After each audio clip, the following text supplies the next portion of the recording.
SQL. Let's take a simple overview about the meaning of a database in general.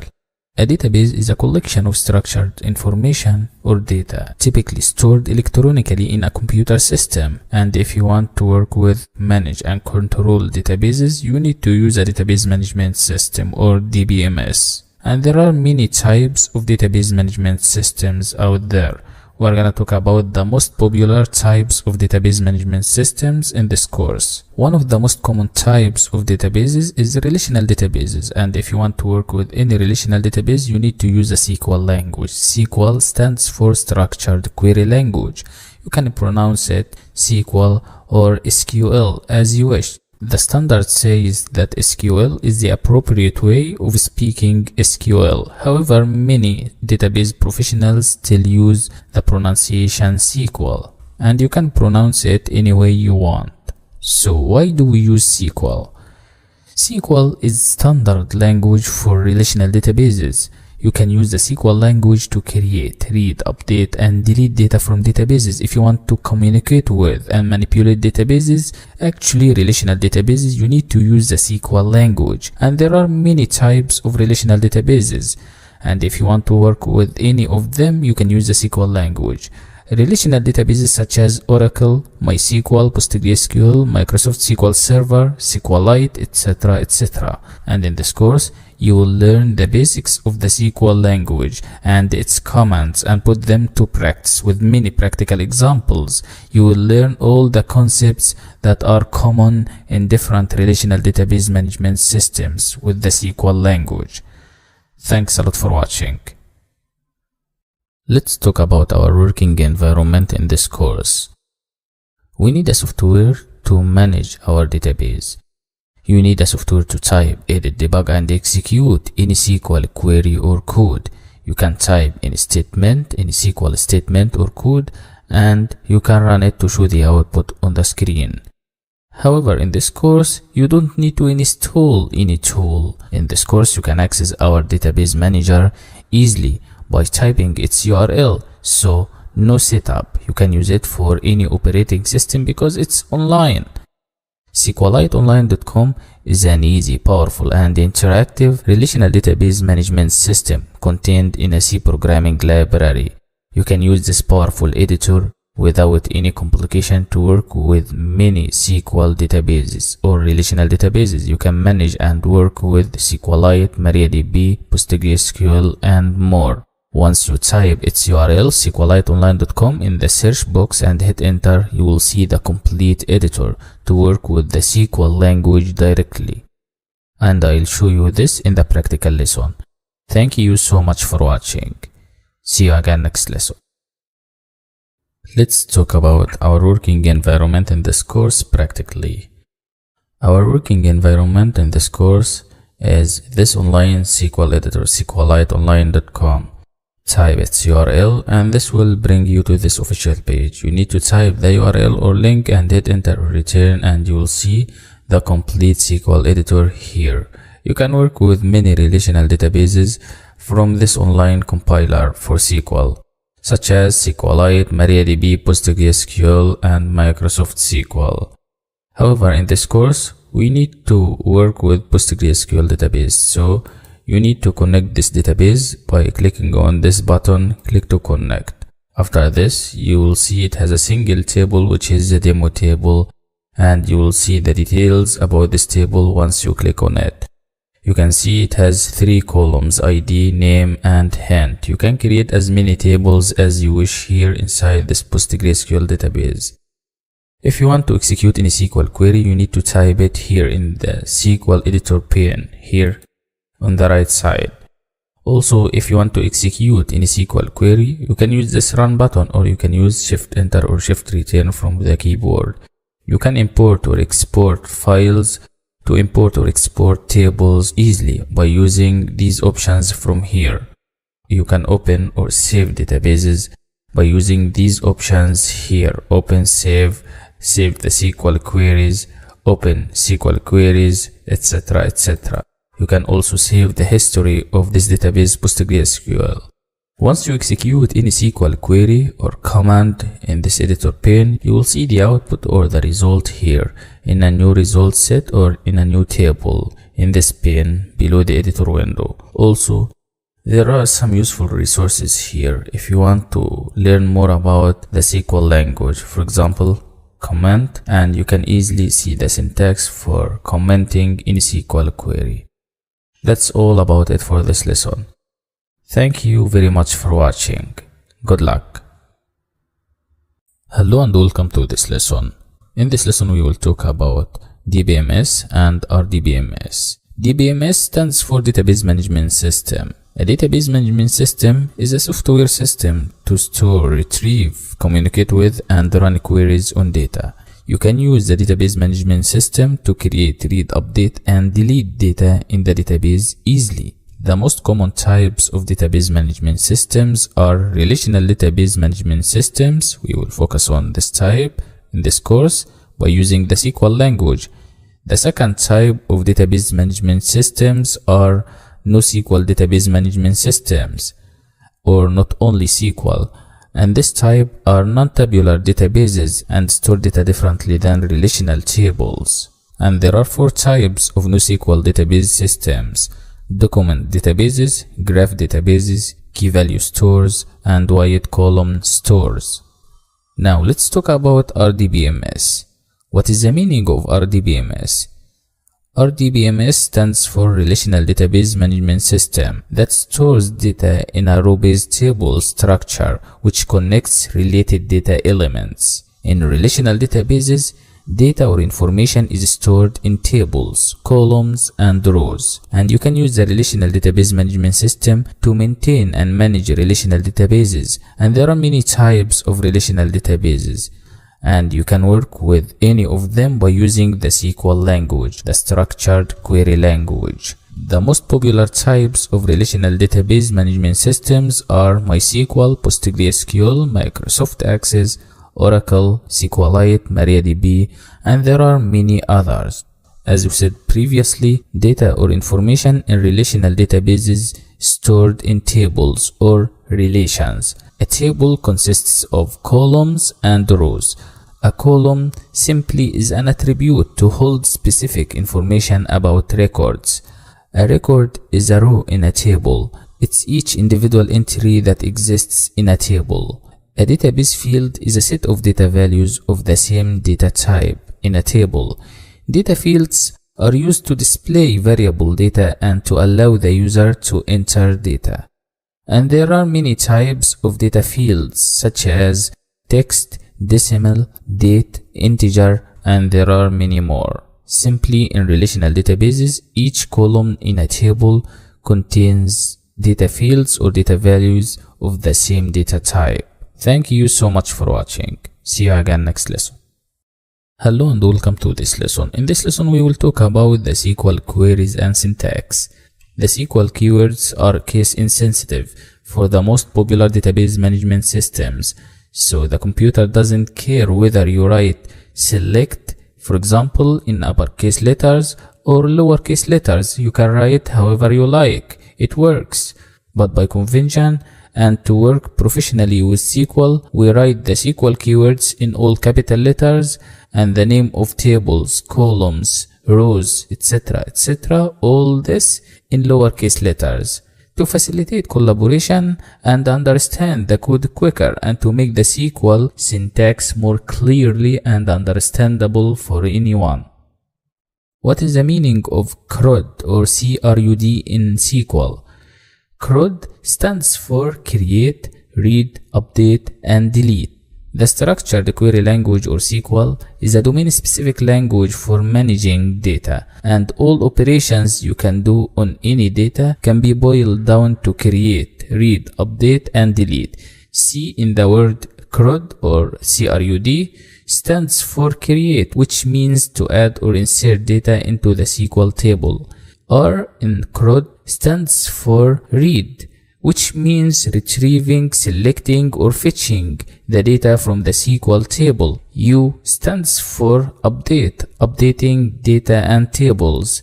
And the last letter, which is D in CRUD, stands for delete. for deleting tables and data. So in a nutshell, CRUD refers to the four basic operations a software application should be able to perform: create, read, update, and delete. And you can perform these four operations for any relational database management system. You can perform these operations with MySQL, SQLite, PostgreSQL, etc. etc. Thank you so much for watching.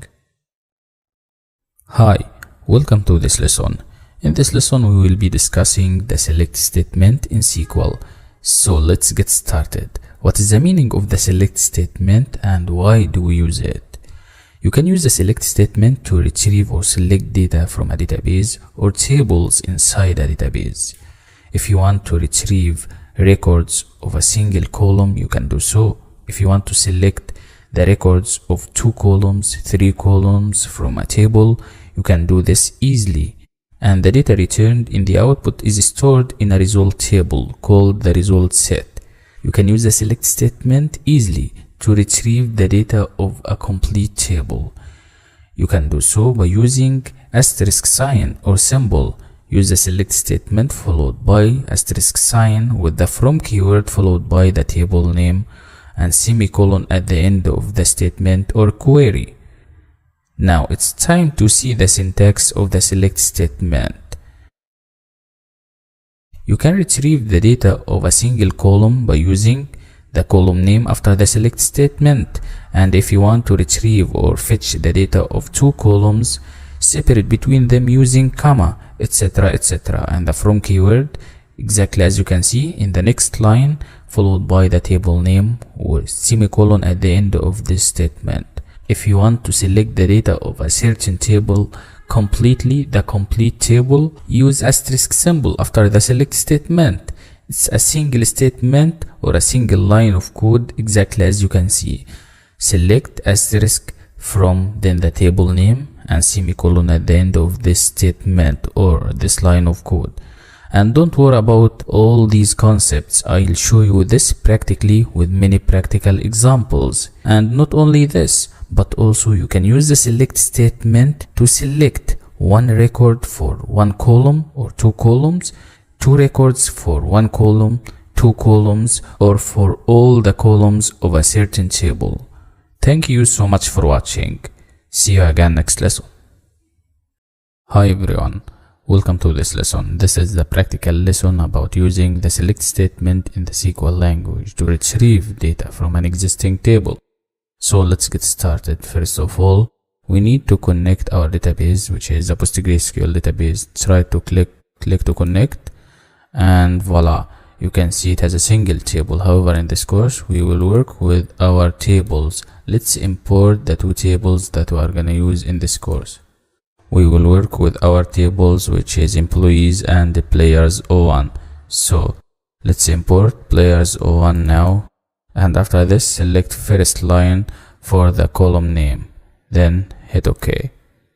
Now you can see we have this table, which is players 01 inside this PostgreSQL database. You can work with this table, you can retrieve data, you can select any column from these columns, or you can select the complete table, the complete players 01 table by using the select statement. All what we need to do is to type select asterisk from players 01, the name of this table. Let's do that.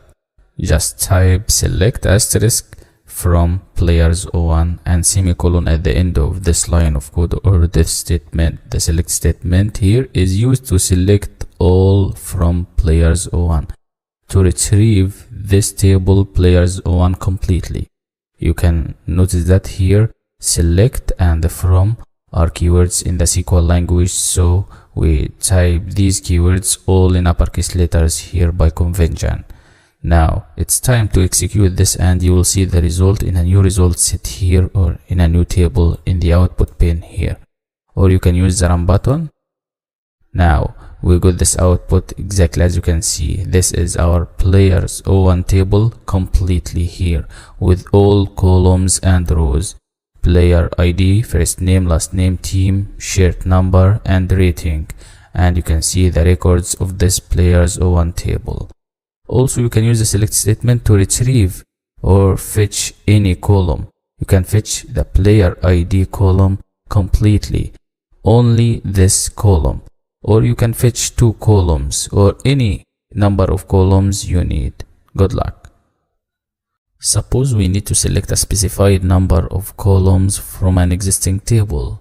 Hi everyone, welcome to this lesson. In this lesson I'll show you how to use the select statement to select only a single column from an existing table. So let's get started. We have this table which is players 01. You can use the select statement to select any column from this players 01 table. For example, we are going to use the select statement to select this column which is player ID. You can do the same thing for any column from these columns, and also for any table, any existing table inside any database you work with. So how can we write this? Just type select player ID from players 01. This is our complete statement. You can type it in the shape here, or you can put the from keyword in the next line to clarify or to make your code more readable and understandable for anyone. Select this column from this table players 01 here, and you can do the same thing for first name, last name, and I'll show you this. Now it's time to execute this statement by hitting shift enter or shift return from the keyboard, or you can use the run button. Also, if you want to save this code, you can do so by saving the SQL queries from here, from this button. Now hit shift enter. Voila, we got this output here in a new result set. This column only, the player ID was returned in the result pane here, 1, 2, 3 until reaching the last records, all the records or all the values of this player ID column here. For example, you can change this column to another column, replace it with first name for example, and execute this program again, and you can see the new output here, this column only. You can do the same thing for any column with any data type. For example, you can change it to rating instead of the first name column, and after executing it by hitting shift enter, you can see we have this column with all the values of this column completely. In the next lesson, I will show you how to select a specified number of columns, not only a single column. Thank you very much for watching. Good luck. How do we select 2 columns or 3 columns from an existing table? Hi everyone, welcome to this lesson. In this lesson, I will show you practically how to select more than 1 column from an existing table. You know, we have this table which is players 01 inside this Postgre SQL database. Suppose we want to select player ID and first name columns from this table here. To do so, use this editor pane and type select player ID, then comma, then first name from players 01. Let's get started. As we said beforehand, select player ID, comma, first name, and in the next line type from players 01. Select these 2 columns, separate between them using comma, separate between any number of columns here using comma. If you want to put 3 columns, you can do so also.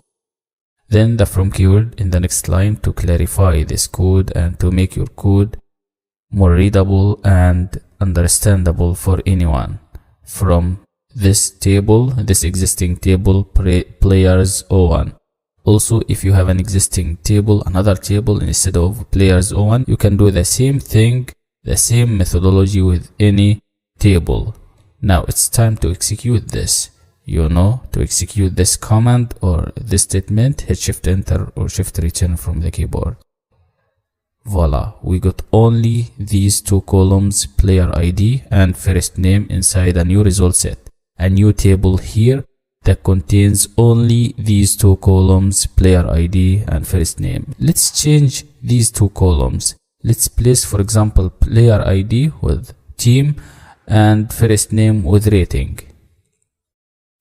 So all what you need to do is to type team, comma, rating after the select statement and execute this program again, and you can see the new result set here in the output. In the output pane, we have this new table, team and rating, with all the records here.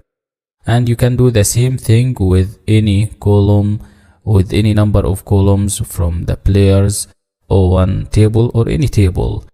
Suppose we want to select 3 columns, not 2 columns. You can do so. Just put another comma here, and after this comma you can place any column you wish. For example, last name, and you will see the columns in the new result set in this order here, not in the order of this table itself. Hit Shift Enter. You can see the output. We got team, rating, and last name in this order here, because this is a new table, a new result set for this query here, regardless of the order of these columns in the players O1 table. You can select any number of columns by using the same way, the same methodology we use here. That's all about it for this lesson. Thank you very much for watching. Good luck. Suppose we have a table and we want to select only distinct or different values from this table. You can do so easily by using the select distinct statement in SQL.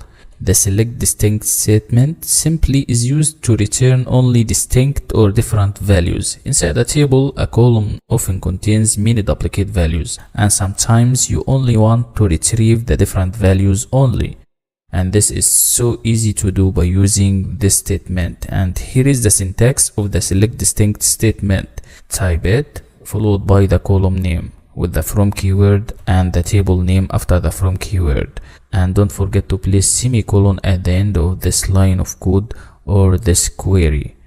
You can see the select distinct statement all in uppercase letters because these are keywords in SQL, and the same thing for the from keyword. However, you can see the column name and the table name all in lowercase letters, and I'll show you how to use the select distinct statement practically in this course. Thank you so much for watching. See you again next lesson. How do we select only unique rows or records from an existing table? How to fetch only different values? Hi everyone, welcome to this lesson. In this lesson I will show you practically how to use the select distinct statement in the SQL language to fetch only unique records from an existing table. We have this existing table, players O1, and for instance we need to select only unique values or unique records for this player ID column. You can do so by using the select distinct statement. So all what you need to do now is to type select distinct followed by the column name, player ID, and in the next line type the from keyword followed by the existing table name, players O1, or any table you work with inside the database. Now we need to execute this statement to show the result. Shift Enter, and you can see no repetition here, no duplicates. And to clarify it, let's use it with the team column instead of player ID. Shift Enter again, and you can see we have only 3 records, no duplicate values here, so we got only these records instead of the full records of this table. If you want to remove any duplicates, or if you want to select only different values without duplicates from an existing table, you can use the select distinct statement. And there is a built-in function called count. You can use it to count the number of different values inside an existing column. For example, you can use it here to count the number of different values or unique values, or the number of records without duplicates for this column team in an existing table, which is players O1 in this example here. So you can type count, and inside the round braces of this built-in function in SQL, you can use the distinct statement followed by the column, which is team in this example here, as a parameter for the count built-in function, then the from keyword followed by our table. Hit Shift Enter or Shift Return, we got 3. You can see here inside a new result set called count, the number of unique values inside this column here from inside the players O1 table is equal to 3. That's all about it for this lesson. Good luck. Hello and welcome to this lesson. In this lesson we will talk about another concept of the SQL concepts. This concept is the SQL where, or the where clause. If you want to add a condition to filter records, you can use the where statement or the where clause to do so, to fetch only records from a database table that match specified condition. And you can use different types of operators with the where clause to construct conditions. We will talk about different types of operators in SQL later in this course. Let's see the syntax of the where statement theoretically. You can use the select statement to select data as you know before, and the from keyword followed by the table name. And you can see in order the where statement here followed by condition, and you can use operators here in the place of condition and semicolon after placing this condition to mark the end of this query. Don't forget this semicolon. And you know what? You can use the where clause not only with the select statements but also with the update, delete statements, etc. etc. For example, if you have a table inside a database and this table called employees, and you need to select only records that match specified condition. For example, ID is equal to 1, you need to select the record that has this ID only. So, after the where statement, put ID is equal to 1 to select only the record that matches this ID, and so on. And I will show you how to do this practically, so don't worry about this. Thank you so much for watching. How can we filter records in the SQL language? Hi everyone, welcome to this lesson. In this lesson we will talk about the where statement in the SQL language. The where statement is used to filter records to specify which records to be selected. And if you want to extract only those records that fulfill a specified condition, you can do so by using the where statement. So the where clause helps you to add a condition, and based on this condition you can select only those records that match this condition. Let's get started. We have an existing table which is players01. Suppose we want to retrieve only records that match this condition. Player ID is equal to 1. Let's do this. Let's type this statement or this query here in the editor pane. This is our program or our query here. The select statement to select all the available data from inside the players01 table, followed by the from keyword to put the table name. The existing table name in this case is players01 table. And you can see the next one is the where statement or the where clause to add a condition to specify which records to be retrieved. And in this case, we want to select all the records that match this condition to filter these records. The condition is player ID is equal to 1. Hit shift enter or shift return to execute this query. Voila, we got only this single record in a new result set here, and this for all the columns of this table here. You can select only a specified column, a particular column from these columns. For example, let's change asterisk to player ID, for example. Execute the program again, and we got this column only, a single record that matched this condition for this column only, player ID. You can add another one, first name, for example. Execute the program again, we got this new result set here, player ID, first name, and you can do the same thing for any number of columns you wish. Let's change this condition. For example, you can add another condition. Instead of player ID is equal to 1. Our new condition here to filter the records of the players01 table is first name is equal to Ahmed. We want to select the records that match this condition from the players01 table for these two columns only, player ID and first name. We will get 2 columns only. Hit shift enter, we got only a single record, exactly as you can see in the new result set here in the output pane. You can select 3 columns if you wish, and the where statement in SQL is not only used in select statement or select query.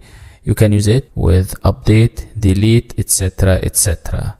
And you can use different types of operators here to specify records with our statement, and I'll show you this in next lessons. I'll show you how to use different types of operators to specify conditions for the where clause in the SQL language.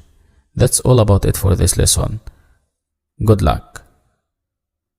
Hello and welcome to this lesson. In this lesson we will talk about one of the most popular types of operators in SQL, which is the logical operators. Let's get started. Why do we use the logical operators in SQL? If you want to filter records based on specified condition by using the where or having clauses, you can use different types of logical operators. And the SQL where statement can combine with and, or, and not operators. What is the and operator? What is the or operator? And what is the meaning of not operator? Why do we use them? Let's go ahead to talk about the and operator theoretically. The SQL and operator selects data if all conditions are true. The and operator filters data if all conditions are true. If you want to retrieve certain data if all conditions of the and operator are true, you can use it. And here is the syntax of the and operator. Select, then the column names, from, followed by the table name, then the where statement here with its condition. You can see the certain condition of the where statement here we use with it the and operator, actually two and operators. Now let's move to talk about the next operator, which is the SQL or operator. Also it is used to filter data, but in this case if one condition only or one term is true, and here is the syntax of the or operator. Select, then from, and the where statement, and if one of the two conditions of the or operator is true, it will return true. The next logical operator, which is the not operator, also is used to filter data, but in this case if the given condition is false, so it will give you true condition. And here is the syntax of it.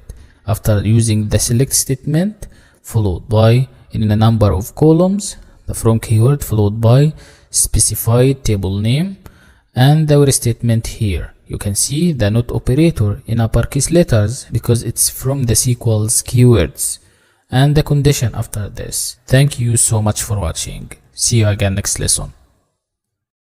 Hi everyone, welcome to this lesson. In this lesson we will talk about filtering the data and getting precise results based on conditions. Practically, we're gonna use three types of logical operators: and, or, and not. Let's get started by using the and operator. Here you can see we have the PostgreSQL database and it has two tables. We're gonna use the players one table. You can use the and operator to filter data. You can use it with the where statement. So to select data, first use the select statement at the beginning of the code. We want to select three columns from the players one table. So type select player ID, first name, and team. These are the three columns that we are gonna retrieve from the players one table. So use the from keyword after this in the next line, followed by the existing table name. In our case here the table name is players01, and the where statement after this, the where clause, to filter data, to add a condition. And this condition uses the and operator here to filter data. And why do we use the and operator here? The and operator here is used to display only those records where both the conditions, condition 1 and condition 2, evaluates to true. So the and operator in this case is used to select data if all conditions are true. If this condition is true and also this condition is true, if the two sides of this operator are true. In our case here in this table players01, there is only a single record that matches this condition here. So once you execute this query by hitting shift enter or shift return, you will see the result set contains only this single record here. This is our result, and this is about the and operator. However, if you want to change this, for example, to 99, now there are no records that match this condition. Hit shift enter. The result set is empty table in the output, exactly as you can see, no records match this condition here. Now let's talk about the OR operator practically. You can use the OR operator also to filter data with the where clause to add a condition. In the same example here, you can use the OR operator. However, the OR operator in this case is different from the AND operator. The OR operator is used to return the records where either one of the conditions, condition 1 and condition 2, evaluates to true. So either condition 1, this is condition 1 here, or condition 2 is true. So in players O1 here, this value is not inside this players O1 table, but this condition is true. So the program in this case will give you all the records that have this condition, shared number is equal to 1. Hit shift enter to execute this, and you will see this result set here that contains only these 3 columns: player ID, first name, and team here, all in the order of this arrangement here: player ID, first name, team, player ID, first name, team. And you can see all these records that match this condition here. And to clarify this, you can add the shared number column here. Execute this program again, and you can see all these records that match this condition. Condition 1, shared number is equal to 1. Now it's time to talk about the NOT operator, or the NOT logical operator in the SQL language. And you can use this logical operator if you want to select data if the given condition is false. Let me show you this in action by using an example.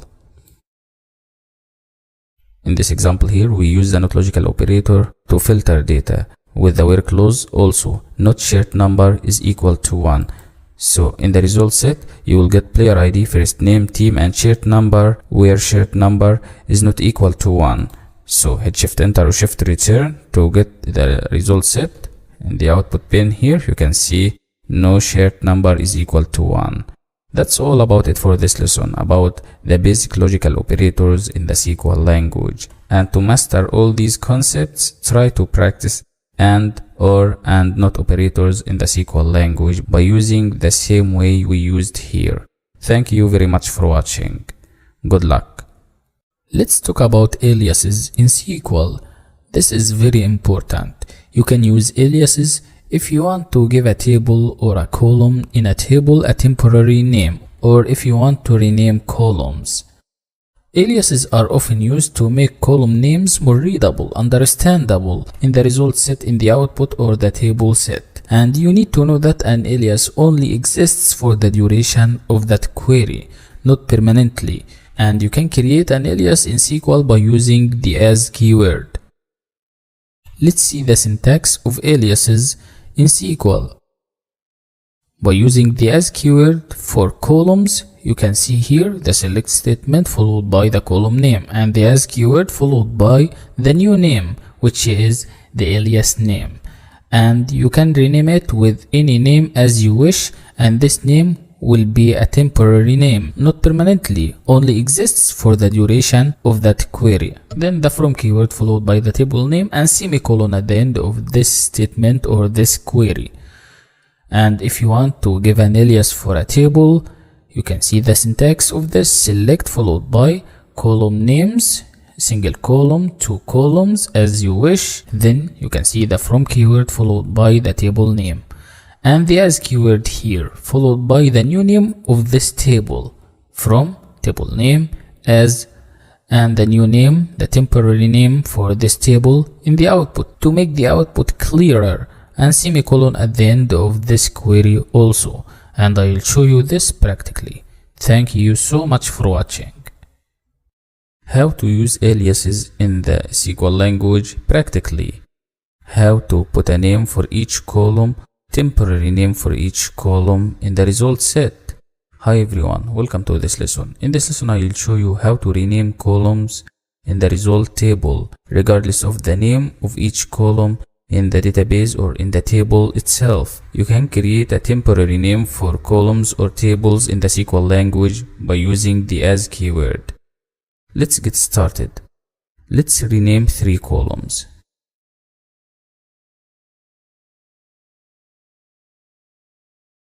Inside this PostgreSQL database, we have 2 tables here. We will work with the players O1 table. we want to rename 3 columns from these columns here: player ID, first name, and rating here. So for each column, use the as keyword for renaming this column to create a temporary name for that column. And you can see here, we want to select player ID, first name, and rating. But in the result set, you will see this name for this column, this new header for the player ID column, and this new header for the first name column, and also this new header, new rate for the rating column. We want to select these columns with new names from players O1 table and semicolon at the end of this statement. Now we need to execute this statement or this query to show the output in the result set. Hit Shift Enter. Voila. You can see here the aliases for these columns here. We've selected 3 columns with new names due to using the as keyword here. You can change these names for these columns here, regardless of the name of these columns in this table itself. You can see here the player ID, still player ID in the table itself, players O1, the same thing for first name and rating. But these names or these new headers for the result set itself, and column aliases are used to make column headings in your result set or result table easier to read and understand. So if there is any column with a long name, you can use the as keyword to rename it in the result set to make the result set easier to read and understand. Now let's take another example. Suppose we have 2 columns for first name and last name, and we want to concatenate these columns together. You can use the double pipe symbol to do so in the SQL language to concatenate 2 columns, and you can use the as keyword after this to rename these 2 columns together in a single column in the result set. And we have an example here, the select statement to select first name and last name, and to concatenate these 2 columns in a single column we use double pipe here. You can see the double vertical line symbol to insert white space between first name and last name in the same column. Use single white space here inside single quotes, then the as keyword to rename this column in the result set or to create an alias for this new column that contains these 2 columns together in the result table, and this from the players O1 table. Now we need to execute this to show the output to clarify everything here. You can see we have this new result set with the new alias full name that contains the output of these 2 columns here, first name, last name. You can see here first name and last name in the same column. And to clarify this, you can add any separator here between the first name and the last name. Shift Enter again to execute this. You can see the output was changed successfully. Also, you can select any number of columns from this table, players O1, at the same time with this new column here. For example, you can select team, player ID, or any column here. To do so, for example, type select player ID, then comma, then this new column here, and after this execute this program again. We got these 2 columns here, player ID and this full name column that contains the 2 columns or the values of the 2 columns, first name and last name, together in the same column. That's all about it for this lesson. Thank you very much for watching. Good luck. Limitations in SQL. Hi everyone. Let's talk about another useful concept in SQL, which is the limit clause. The limit clause is so important if you want to specify the number of records to return. For example, if you want to retrieve or select 1 record, 2 records, or any number of records as you wish, you need to use the limit clause in this case, and also to avoid impacting performance. Instead of retrieving the whole table, and this will affect and impact the performance of SQL, you can fetch the data of only specified number of records as you wish. And let's see the syntax of the limit clause in SQL. The syntax exactly as you can see here. In order, select, from, where, and limit. The select statement comes first, and you know this. If you want to select or retrieve data, followed by the name of any number of columns, column 1, column 2, the header of any column. After this, in order, the from keyword comes second, followed by the name of the table. Then the where statement. The where statement to add a condition, to filter the result set. And the last one, which is the limit clause. In this case, the limit clause followed by number 1, 2, 3, and so on to select the first 2 records, 1 records or 1 rows from the table, and so on. And you need to know that the limit keyword is used with MySQL, PostgreSQL, and SQLite. And you can use the top keyword for SQL Server, Microsoft Access, and the fetch first keyword. You can use it with Oracle database system. And don't worry about this, I'll show you practically how to use the limit keyword to fetch only specified number of records from a database. And in this course, we're gonna use the PostgreSQL database. Good luck. If there is a need to retrieve or read specific values from an existing table, you don't need to retrieve the entire table. For example, instead of retrieving the player's O1 table completely, you can retrieve only specified records from this table. And this is for best practicing to avoid impacting the performance of this database, PostgreSQL, or any database you work with. So in this case, you can use the limit keyword. The limit statement in the SQL language is used to specify the number of records to return. And some relational databases use top instead of limit or fetch first. For example, PostgreSQL and MySQL supports the limit clause or the limit statement to select a limited number of records from this existing table, players O1. Suppose we want to retrieve only the first 2 records. You can do so easily by using the limit keyword here. To retrieve the first 2 records from the players O1 table or any existing table you work with, just type select all from players O1 and then use the limit keyword followed by this certain number here, 2.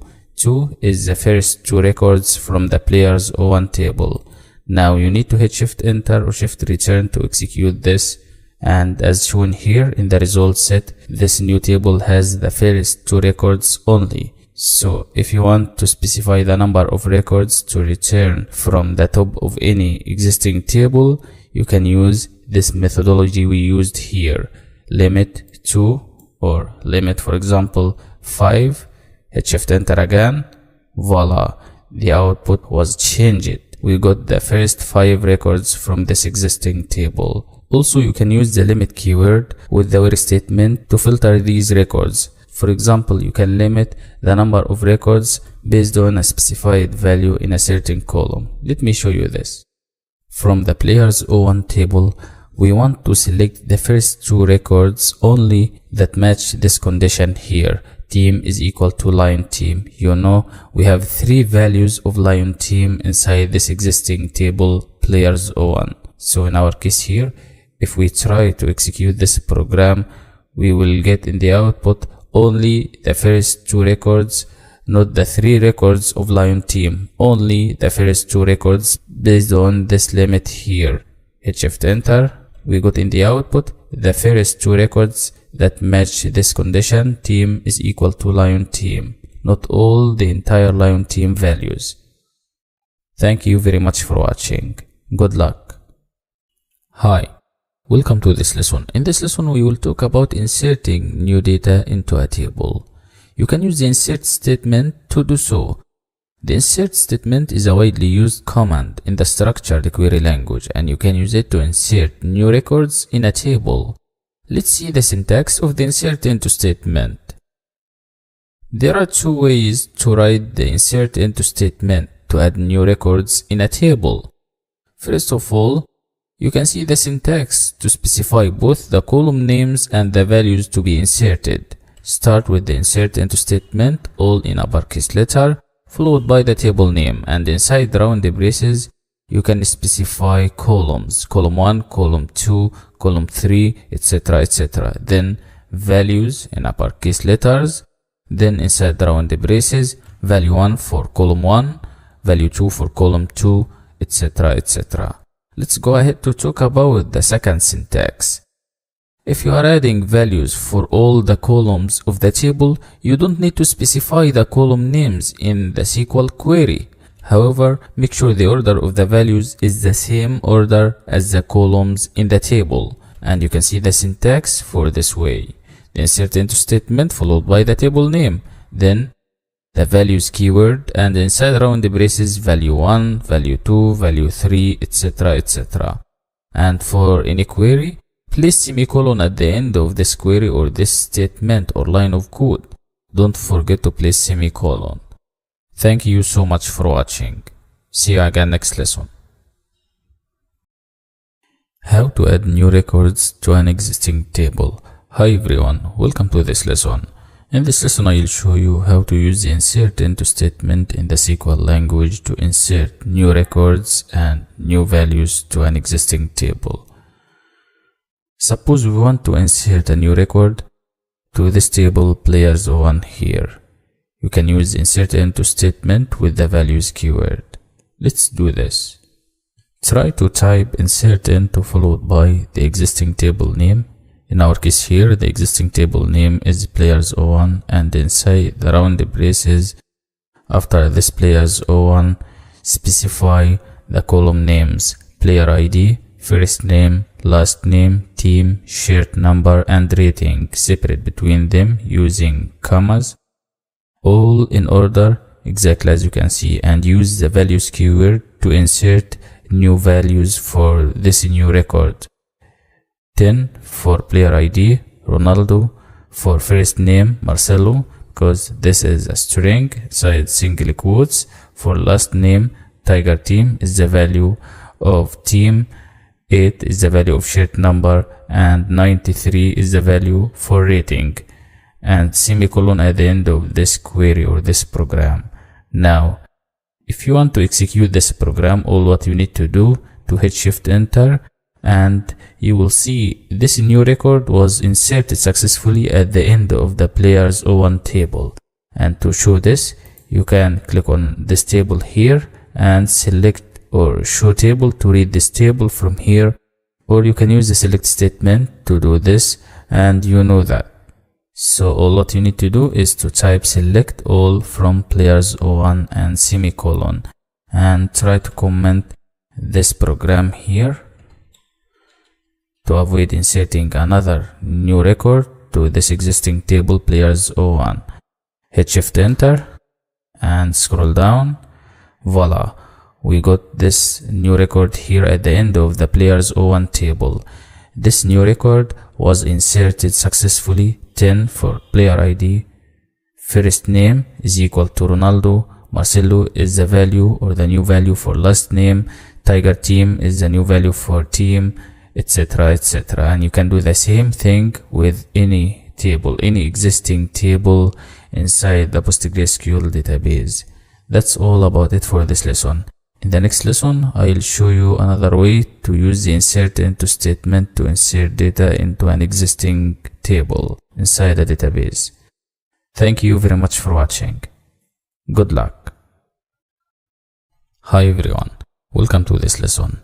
In this lesson, we will take another example of using the insert into statement to add new records and values into an existing table. If you want to add values for all the columns of this existing table players01 or any table you have, you don't need to specify the column names in the SQL query, and this is only if you want to add the values for all the columns, not for specified columns. Let me show you this in action. All what you need to do now is to type this insert into followed by the existing table name players01, and then use the values keyword all in uppercase letters, because this is another keyword from the SQL language, and inside the round braces place the values for all the columns of this players01 table, all in order.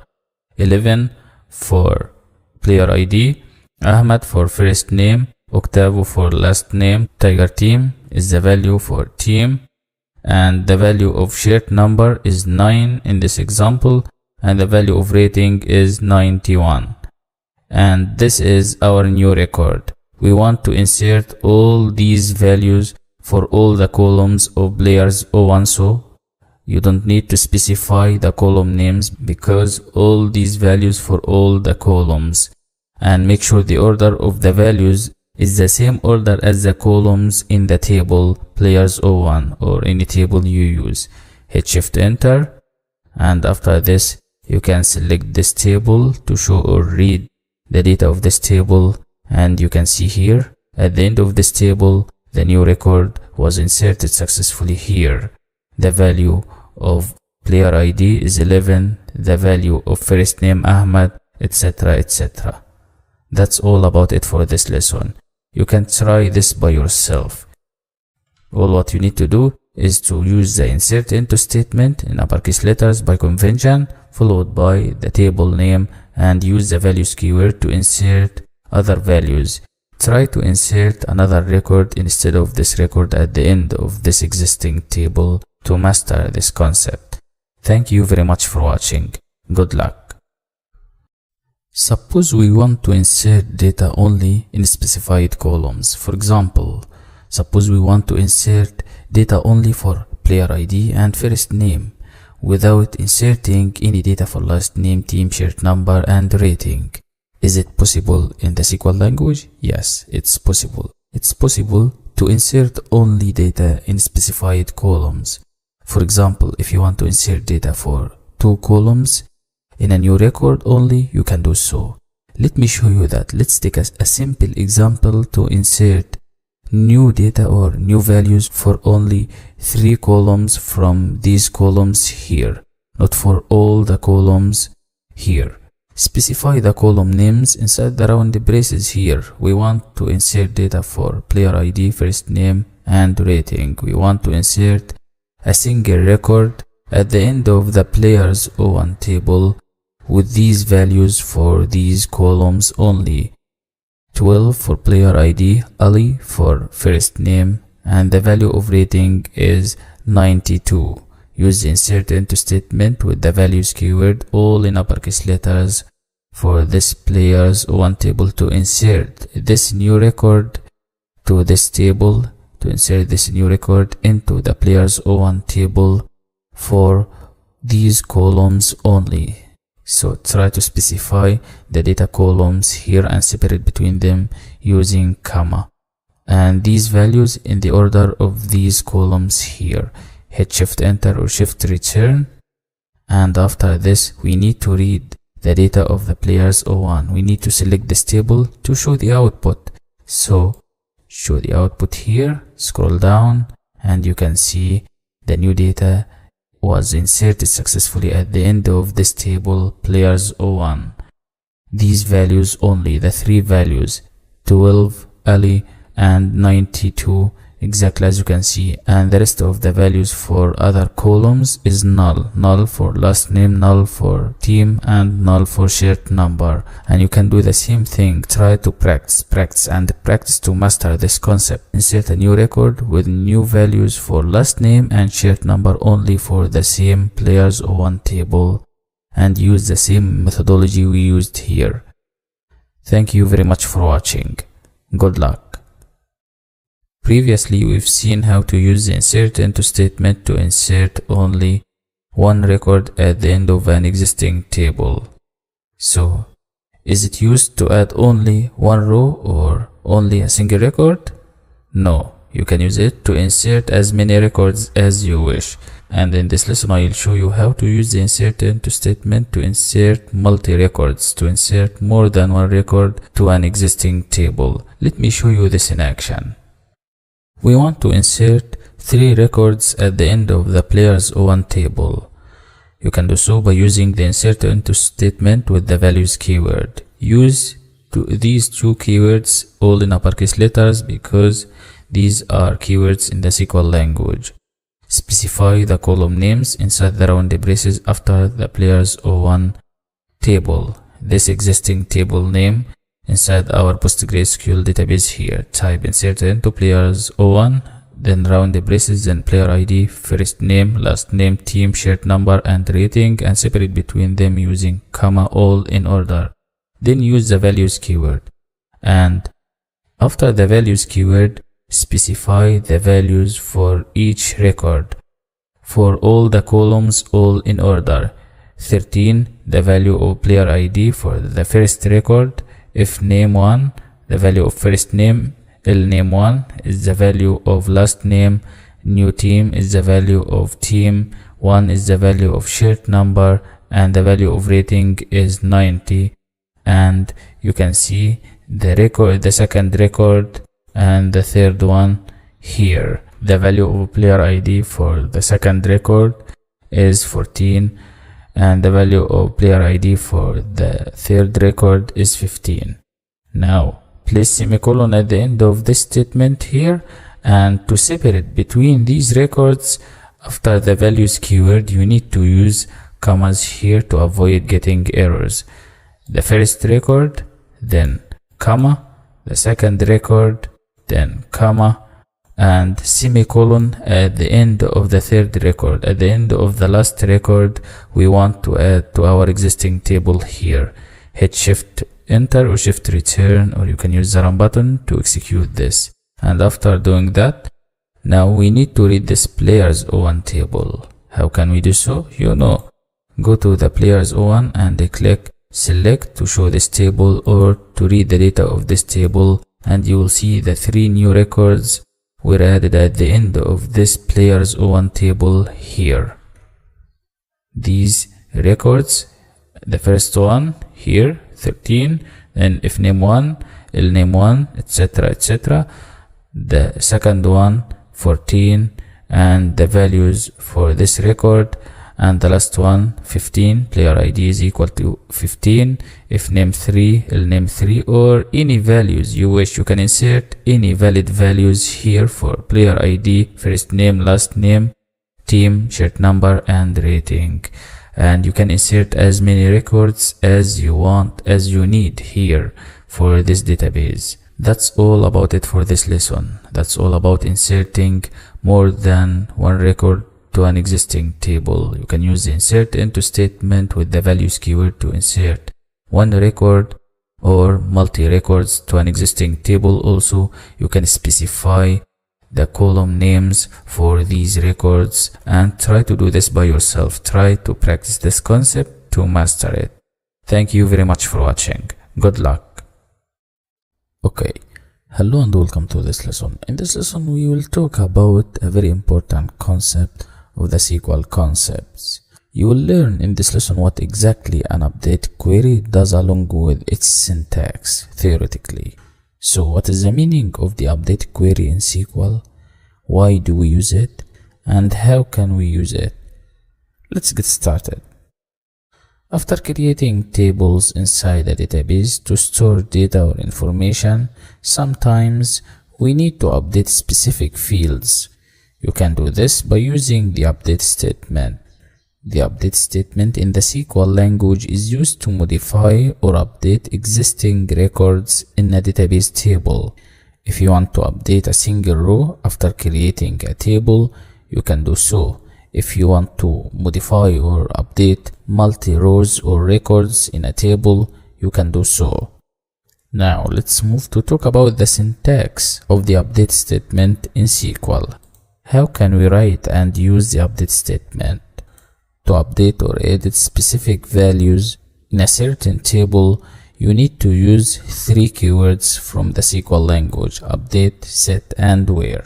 You need to start with the update statement, all in uppercase letters, because this is a keyword from the SQL language, followed by the name of the table. Then use the set keyword to assign new values for columns. You can see set column 1 is equal to value 1. Column 2 is equal to value 2, and so on.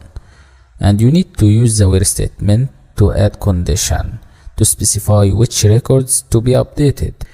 If we ignore the where clause to add a condition, all records or rows in the table will be updated.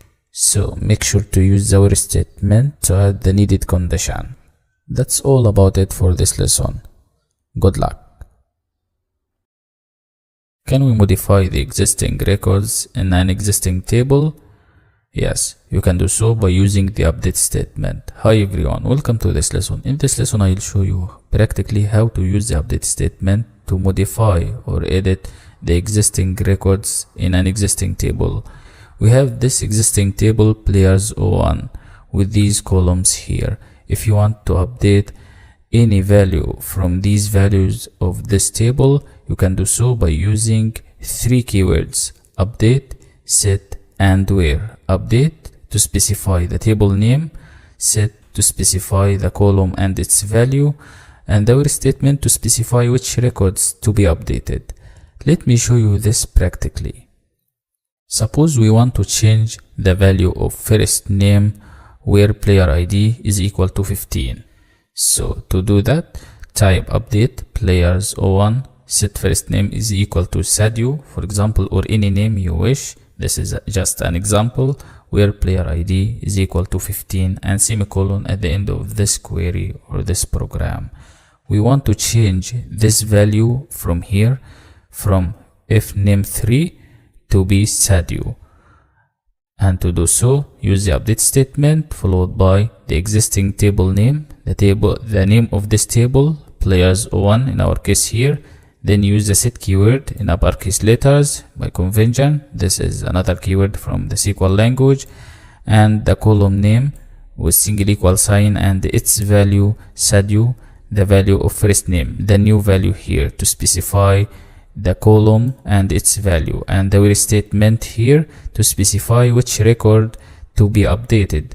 The record player ID is equal to 15. We want to change this value for first name from this record where player ID is equal to 15 here. And don't forget to place the where statement to add a condition here to filter the data to specify which records in the table to be updated. And if you try to remove the where clause or the where statement from here, you will see all records in this existing table will be updated.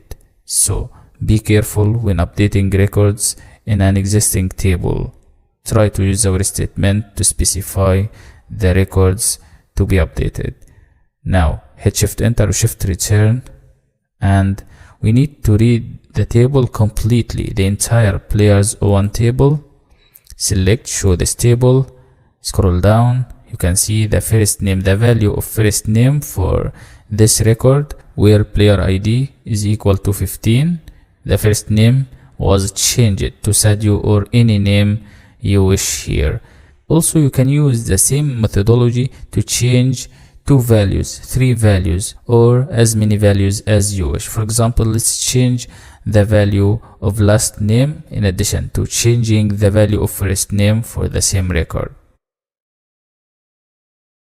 In this example here, we've changed the value of first name to be Sadio with double O instead of a single O, and last name is equal to Mane, and separate between them using comma. These are the two columns. First name is equal to its value, last name is equal to its value, and the where clause to specify which record to be updated. The same record here, we want to change this value and also this value for last name. Now hit shift enter or shift return to execute this program again, and after this you can select this table again to show all the data of this table. Scroll down to see the first name and last name. As shown here, the two values were inserted, first name and last name. That's all about it for this lesson. Thank you very much for watching. Good luck. As we said previously, if you try to remove the where clause, all the records of this existing table players01 will be updated. So be careful. Let me show you this in action. Suppose we want to update or change the value of first name and last name. The first name is Muhammad and last name is Salah in our example here. So type update players01, this existing table name players01 after the update statement, then use the set keyword followed by the columns and their values. First name is equal to Muhammad, last name is equal to Salah, and separate between them using comma and semicolon at the end of this query to mark the end of this query. In our case here, all the records of this table will be updated. So all the values of first name and last name in this existing table will be changed. Now hit shift enter or shift return, and after this let's show this table to read the data of this table as shown here in the results set. All the records of players 01 were updated, were changed in the output to Muhammad Salah. You can see here, scroll down until reaching the last record. All the records were updated for these two new values for the two columns, first name and last name. So be careful when updating records. Try to use the where statement to add a condition to specify which records to be updated to filter the data. Thank you very much for watching. Good luck. In this lesson we will talk about two ways to delete data from an existing table. We're gonna talk about the delete statement and the truncate statement. What is the update statement? What is the truncate statement? Why do we use them? And how can we write and execute them in SQL? Let's get started. We'll be starting with the delete statement in the SQL language. We use the delete statement to delete records from a database table. If you want to delete a certain record from a database table, you can do so by using the delete query. Also, it's possible to delete all the records in an existing table by using the delete query. Let's go ahead to see the syntax of the delete statement to delete a single row or delete all rows or records. If you want to delete a single row or record, use delete from all in uppercase letters because these are keywords in SQL. Delete from followed by the table name, the selected table, and you need to use the where statement to specify which records to be deleted. If you omit the where statement, all records in the table will be deleted. So make sure to use the where clause to specify which records should be deleted. Another way to delete all records from an existing table at once is by using the truncate table clause. However, you cannot use the where clause with the truncate clause. You can't add a condition here to specify which records to be deleted by using the where statement, because the truncate table query doesn't support the where clause. How can we write the truncate statement in SQL? Let's see the syntax of the truncate table query. Here it is. If you want to delete all rows from a table at once, start with truncate table, all in uppercase letters, keywords in SQL, followed by certain table, an existing table name, and semicolon at the end of this statement. Once you execute this command, you will see all rows or records are deleted at once from the table. That's all about it for this lesson. Good luck. In the previous lesson, we've talked about using the update statement in the SQL language. Hi everyone, welcome to this lesson. In this lesson, we will talk about how to use the delete statement in the SQL language to delete the existing rows from an existing table. You can use the delete from statement. In this lesson, I'll show you how to use three keywords to remove existing records: delete from and where. Use the delete from statement, delete and from followed by the name of the existing table, and use the where clause or the where statement to specify which record to be removed, to be deleted. Let me show you this in action. Let's say we want to delete the last record where player ID is equal to 15. So type delete from players 01 where player ID is equal to 15 and semicolon. The delete from statement here is used to remove this existing record player ID is equal to 15, the last record in this existing table players 01. So don't forget to place the where statement. If you try to remove the where statement here, all the records will be deleted.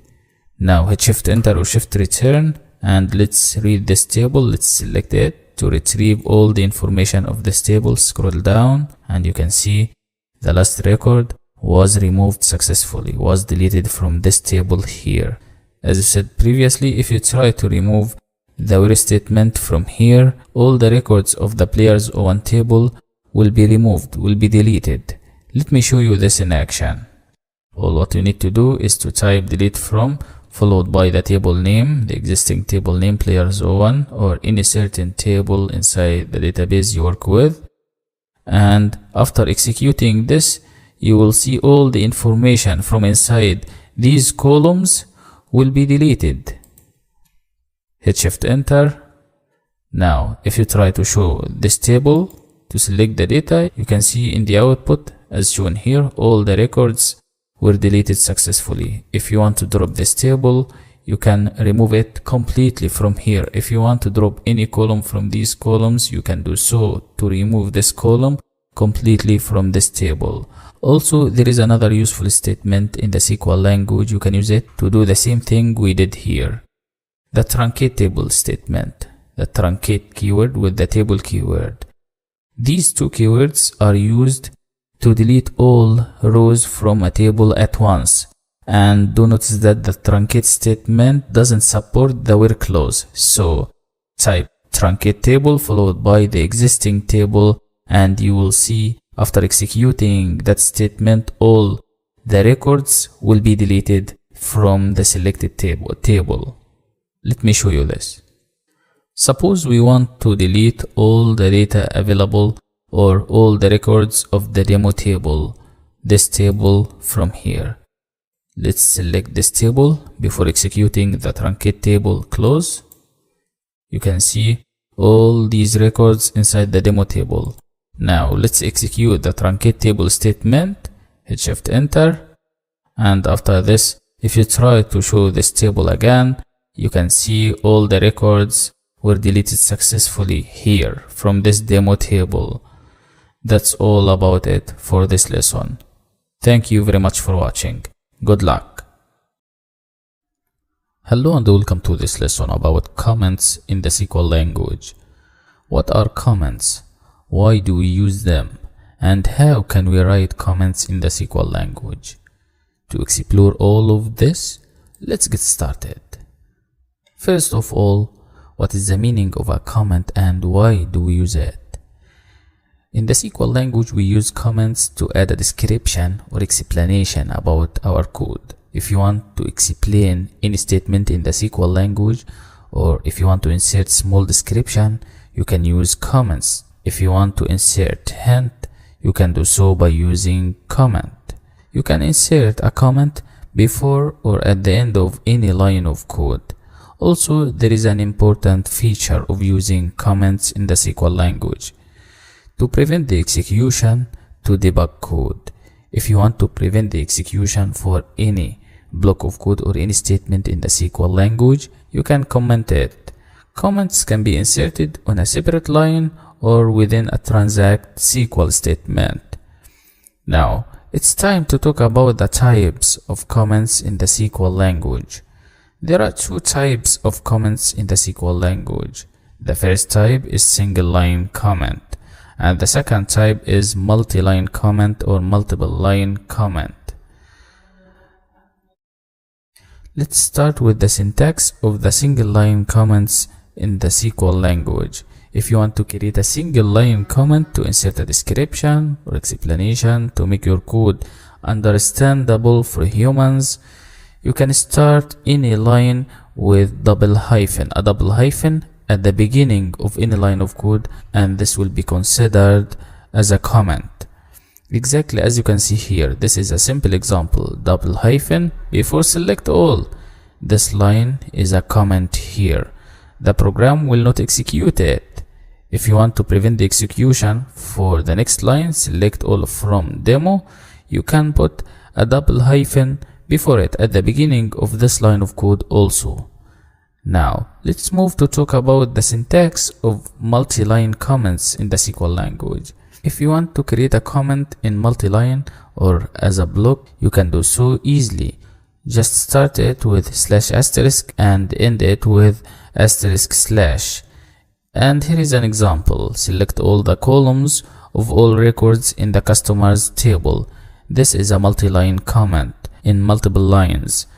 And if you want to prevent the execution for any block, you can comment it exactly by using the same way here.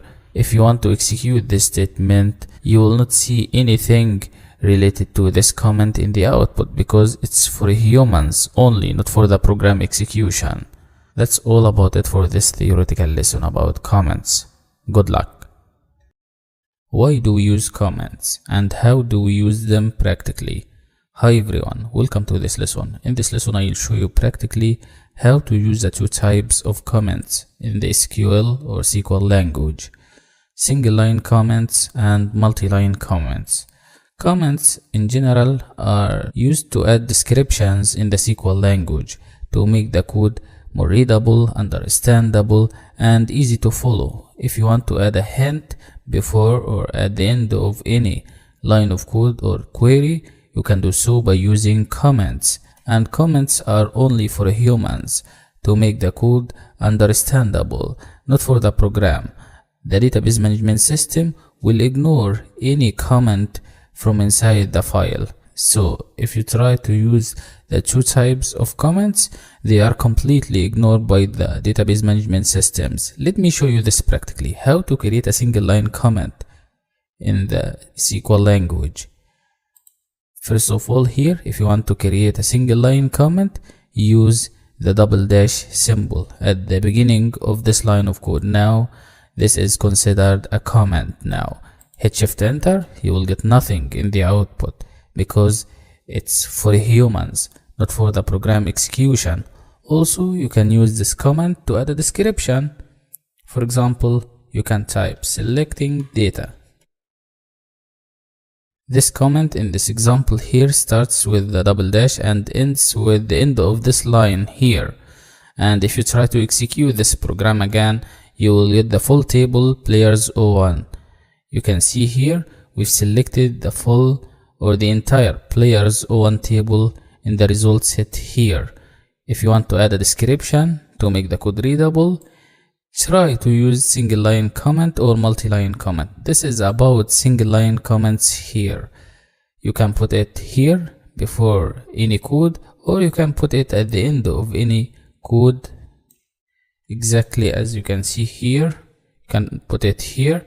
If you try to execute the program again, we got the same result in the result window here. Now it's time to use multi-line comments. How do we create them? If you want to create multi-line comment, there are two tags, the opening tag and the closing tag. The opening tag is slash asterisk and the closing tag asterisk slash. And anything in between these two tags will be ignored by the program. You can use multi-line comments to add multi-line description, to add a description or hints for your code in multi-lines. Now, if you try to execute this program, you'll get nothing in the output. It's for humans only, this multi-line comment, not for the program execution. That's all about it for this lesson. Thank you very much for watching. Good luck. Operators are very necessary to define conditions in SQL. What are operators? Why do we use them? And what are the common types of operators in the SQL language? An operator is simply a reserved word or a character that is used to query our database in a SQL expression. And to query a database using operators, we use a where clause. To place a condition, you need to use the where statement. And you can use inside this condition the most common types of operators. In this lesson, we will talk about three common types of operators in the SQL language. The first type is arithmetic operators in SQL. You can use the arithmetic operators to perform arithmetic operations. Arithmetic operations such as addition, subtraction, multiplication, division, modulo, or remainder. You can perform addition by using the plus sign operator. The Plus sign is used to add two numbers or more. You can use subtraction by using the minus sign operator to subtract two numbers or more. If you want to multiply two numbers, you can use the asterisk sign. If you want to divide two numbers in SQL, you can use the slash operator. And to get the remainder from a division operation, you can use the percentage sign or the remainder sign or the modulo symbol. Now let's talk about the next type of operators, which is comparison operators in the SQL language to compare values. We will start with equal to, using the equal sign, greater than, less than, greater than or equal to, less than or equal to, and not equal to. These are the comparison operators, and you can use them in the where clause to add a condition to compare values. The third type of operators in the SQL language is logical operators. Also, logical operators are used to compare values, to compare SQL commands. Previously, we talked about and, or, and not. In this lesson, we will talk about any, between, exists, in, like, some, and is null. You can use any operator and it will give you true if all values meet the condition. Between, it gives true if the value is within the specified range. Exists, it gives true if subquery returns one or more records. The in operator returns true if the operand is equal to one of a list. Like, it gives true if the operand matches a pattern. Sum, it gives true if any of the values meet the condition. And finally, is null selects records if the specified field is null. And I'll show you all these operators practically to perform operations in SQL in this course. That's all about it for this theoretical lesson. Good luck. Hello and welcome to this lesson. This is the practical lesson about operators and operations in the SQL language. You can perform different types of operators or operations in the SQL language. For example, you can use SQL arithmetic operators to perform mathematical or arithmetic operations. You can use comparison operations to filter data in the where clause in the SQL language. You can use logical operators, different logical operators. In this lesson, I will show you the first one, which is the arithmetic operators in the SQL language. You can use the select statement to show the result of any mathematical operation or arithmetic operation. Let me show you this in action. First of all, you need to use a select statement, the select clause. If you want to add two numbers, use the plus sign operator. 2, for example, plus 4, and semicolon. Hit shift enter or shift return, and you will get the result here in a new result set. You can use an alias if you wish instead of this header here. You can type, for example, as new result and hit shift enter again. You can see the new header in the result set here. You can change these values to any values you wish. For example, 2 plus 10, hit shift enter. We got this output here, 102. You can perform mathematical operations such as addition or subtraction, for example, by using the minus sign operator. Execute the program again. The output is minus 98. Or you can change these values from here if you wish to perform these operations without any complication. If you want to use the multiplication operation, you can use this by using the asterisk sign to multiply two numbers. Hit shift enter. We got the new result for this operation here. This is so easy. If you want to divide two numbers, you can do so by using slash. You can use the slash operator to divide two numbers. 20 is divided by 100. In this case, you will get 0 in the result set here because this number is smaller than this number. So in the SQL language, you will get in the new result or in the result table 0 instead of floating point number. And if you put here 200 as an example, shift enter, we got this output. In this example, the output was changed to 2. And if you want to get the remainder of any mathematical operation or arithmetic operation, you can use the percentage sign or the modulo operator. And shift enter, we got 0 because there is no remainder here. The rest of the division operation in this example is 0. But if you try to change this to 202 and execute the program again, you will get to the rest from the division operation. 202 divided by 100 is equal to 2. This is the modulo or the remainder of this division operation. That's all about it for this lesson. Try to use the plus sign operator to add two numbers, minus sign operator to subtract two numbers, the multiplication sign or the asterisk sign to multiply two numbers, the slash sign to divide two numbers, or you can say it's division operator, or you can use the percentage sign or modulo to get the remainder from any division operation, and use the as keyword to add a new alias or a temporary name for this operation in the result set here, any name you wish. Thank you very much for watching. Good luck. Previously, we talked about the basic logical operators in the SQL language. They are and, or, and not. And in this lesson, I will show you two different types of logical operators in the SQL language. They are between and in. You can use the between logical operator and it will give you true if the operand is within the range, the specified range in the filter. And also you can use the in operator and it will give you true if the operand is equal to one of a list of expressions. Let's take some examples to clarify this, to see how to use the between operator and how to use the in operator in the SQL language. Here we have this players O1 table with all these columns. Suppose we want to retrieve only the records which they are between this record and this record 2 and 5. You can do so easily by using the between keyword or the between operator.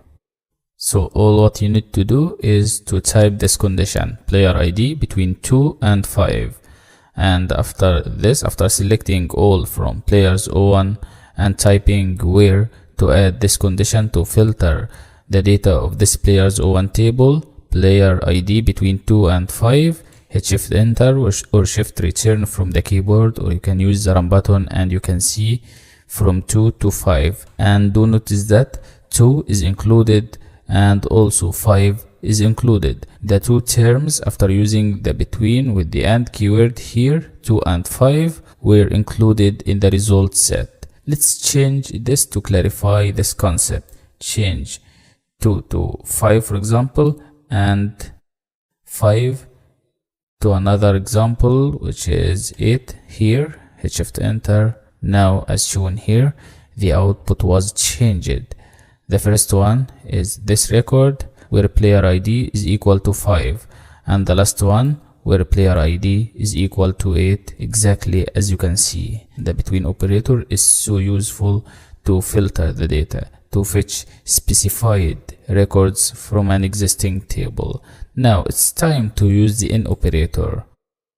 As we said previously, the in operator will give you the result if the operand is equal to one of a list of expressions. So type where player ID in and inside the round braces 3 and 5 and execute this program, and you will get in the output these two records only, 3 and 5, where player ID is equal to 3 and the player ID is equal to 5. You can change these two parameters from here to, for example, 5 and 9.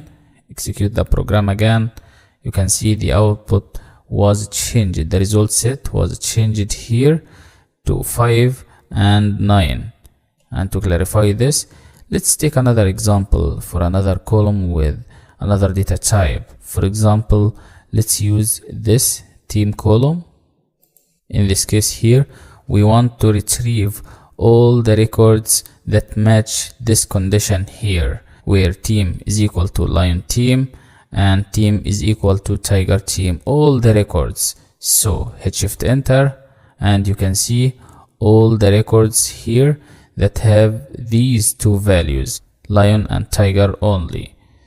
That's all about it for this lesson. And to master all these concepts, try this by yourself. Try to use the same examples with different values by yourself and compare the results. Thank you very much for watching. Good luck. Hello and welcome to this lesson about data types in SQL. What are data types?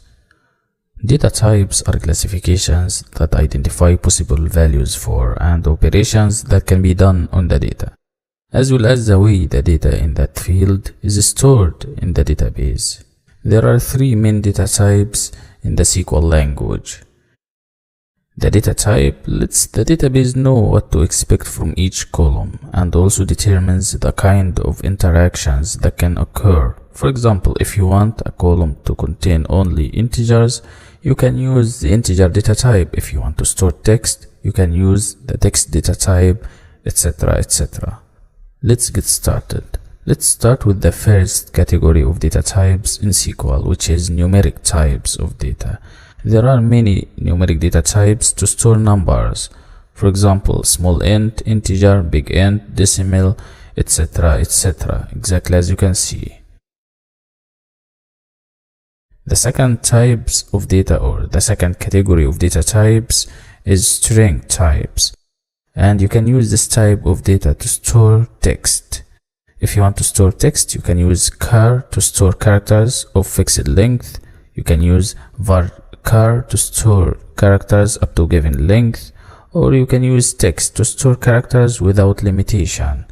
All these three data types are strings in this category. The third one is to store date and time. There are three data types to do that. You can use timestamp to store date and time. You can use the date data type to store only date.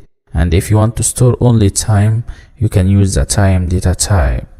Okay, these are the three main data types, or the three main categories for data types in the SQL language: numeric, string, and date and time.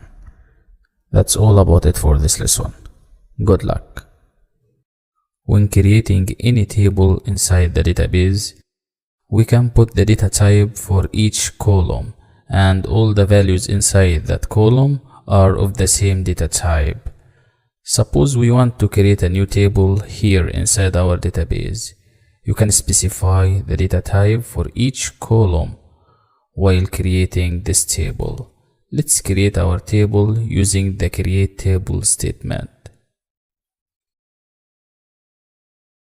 You know, there are three main data types in the SQL language: integers, strings, and date and time data types. And there are many types of string data types. There are many types of integer numbers based on the size, and there are three types of date and time. Here in this example, we want to create a table, so we type create table followed by the table name customers, and inside the rounded braces after this certain table, and inside this customers table we want to create 4 columns: customer ID, customer first name, order date, and customer notes. Each one has its own data type. Each column from these columns has its own data type, so type the data type for each column after the name of this column and separate between the columns using comma. Type customer ID followed by its data type, which is int. Int refers to integer. Customer first name and its data type is string data type. Var_char is a string, and this is the size of this string. Then comma, then the next one order date and its data type is date, then comma, and the last column, or the header of the last column, customer notes, and its data type is text. Text is a string also, collection of characters.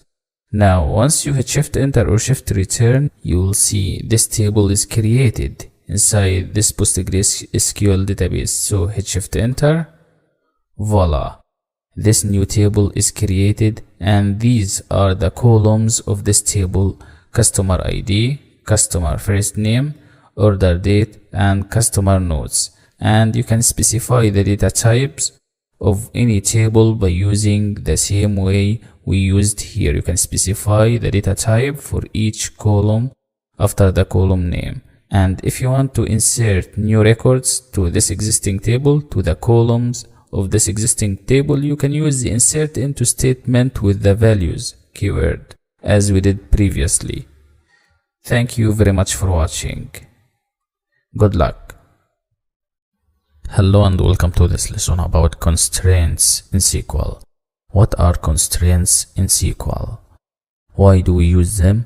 And how can we write constraints for each column in the SQL language? SQL constraints are used to specify rules for the data in a table. You can use constraints to limit the type of data that can go into a table. This ensures the accuracy and the reliability of the data in the table. If there is any violation between the constraint and the data action, the action is aborted. Let's get started. Why constraints? As we said previously, we use constraints to add rules to the columns of a table. Also, if you want to control the data inside columns in a table, you can use constraints. Now, let's talk about the syntax. How can we write constraints in the SQL language? When creating a table using the create table query followed by the table name, you can see inside the round braces here, column name followed by the data type and the constraint. And there are different constraints or rules available in the SQL language. We will talk about all of them in the next step. So type the column name like column 1 followed by data type, then constraint, then comma, column 2 data type, constraint, etc, etc. Now let's move to talk about the most commonly used constraints in the SQL language. The first constraint is not null, to ensure that a column cannot have any null values. The next one is unique. All in uppercase letters, exactly as you can see, because these are keywords in the SQL language, and by convention we use all of them all in uppercase letters. Unique, to ensure that all values in a column are different or unique. Next, primary key, a combination of a not null and unique. Uniquely identifies each row or record in a table. Foreign key, to prevent actions that would destroy links between tables. Check, to ensure that the values in a column satisfies a specific condition. And if you want to set a default value for a column, if no value is specified, you can use the default constraint. The last one is create index, and this is used to create and retrieve data from the database very quickly. These are the most commonly constraints in the SQL language to apply certain conditions or restrictions on the database. That's all about it for this lesson. Good luck. How do we add rules or constraints to columns when creating a table? Hi everyone. Welcome to this lesson. In this lesson, I will show you practically how to use constraints in the SQL language, how to add some rules for columns to control the data that can be stored in columns. Let's get started. There are many constraints in the SQL language, such as not null, unique, primary key, foreign key, check, default, and create index. Let's get started. If you want to add a constraint when creating a new table, you can add it after the data type of this table. Type the column name followed by the data type followed by the constraints. Suppose we want to create a new table, and this table is called client. And if you want to add this new table, or if you want to add a constraint for any column, you can type it after the data type. For example, here, suppose we want to add not null. Type it here after the data type directly. to avoid adding any null value inside this column called customer ID. And also you can do the same thing for any column from these columns here. Let's add not null here. Suppose we want to add the unique constraint for these two columns so that the column must have unique value. So in this example, after this constraint not null, type unique, all in uppercase letters. These are keywords in the SQL language, and the same thing here, not null then unique. And if you want to add the primary key constraint here instead of not null and unique, you can do so. The primary key constraint is a combination of not null and unique constraints, and this means that the column value is used to uniquely identify the row or the record. Let's add the primary key here. Type it after the data type of this column, primary key here. Now you can hit shift enter or shift return to execute this to create this new table. Voila, this table was created successfully, called client, and you can see here this is customer ID, its data type is integer, and because the constraint of this table is primary key, you can see this symbol or this icon here before this column name here. Then customer first name, order date, and customer notes, or any columns you wish. This is about adding constraints while creating a table. If you need to add a constraint for any column, you can use the same way or the same methodology we used here. And if you want to add values or records for this table called client, you can do so by using the insert into statement with the values keyword or statement. You can insert as many records as you wish with new values for customer ID, customer first name, order date, and customer notes based on the data type of each column. Thank you very much for watching. Good luck. Hello and welcome to this lesson. In this lesson we will explore how to create databases and tables in the SQL language. So how do you create a database with SQL? How do you create a table? Which commands are used to create SQL tables and databases? Let's get started. To create tables in the SQL language, you need to create a database first.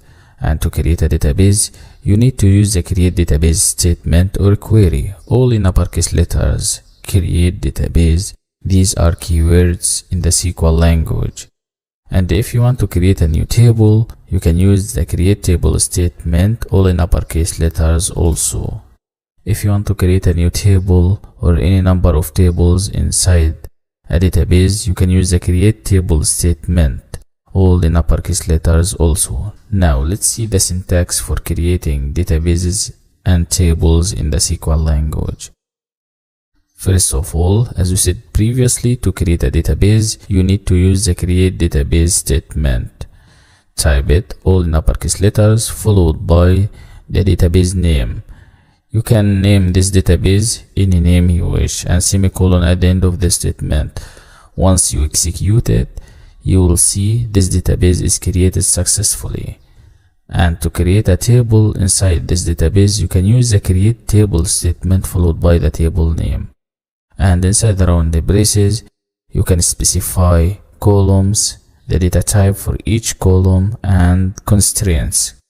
The column name followed by data type followed by the needed constraint, then comma, column 2, the column name for the column 2, data type, constraint, etc. etc. After closing the round braces, don't forget to place semicolon at the end of the statement also. Once you execute it in the database management system tool, you will see this table is created successfully inside the specified database.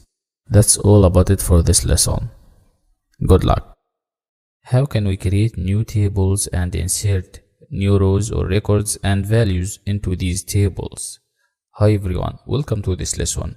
A table in general is a combination of columns and rows or records, and to create a table in the SQL language you need to use the keyword create table or this statement create table, and after this inside the rounded braces you can define the structure of this table by adding names to columns and providing data type and size of data to be stored in columns, and also you can add constraints, some rules for these columns.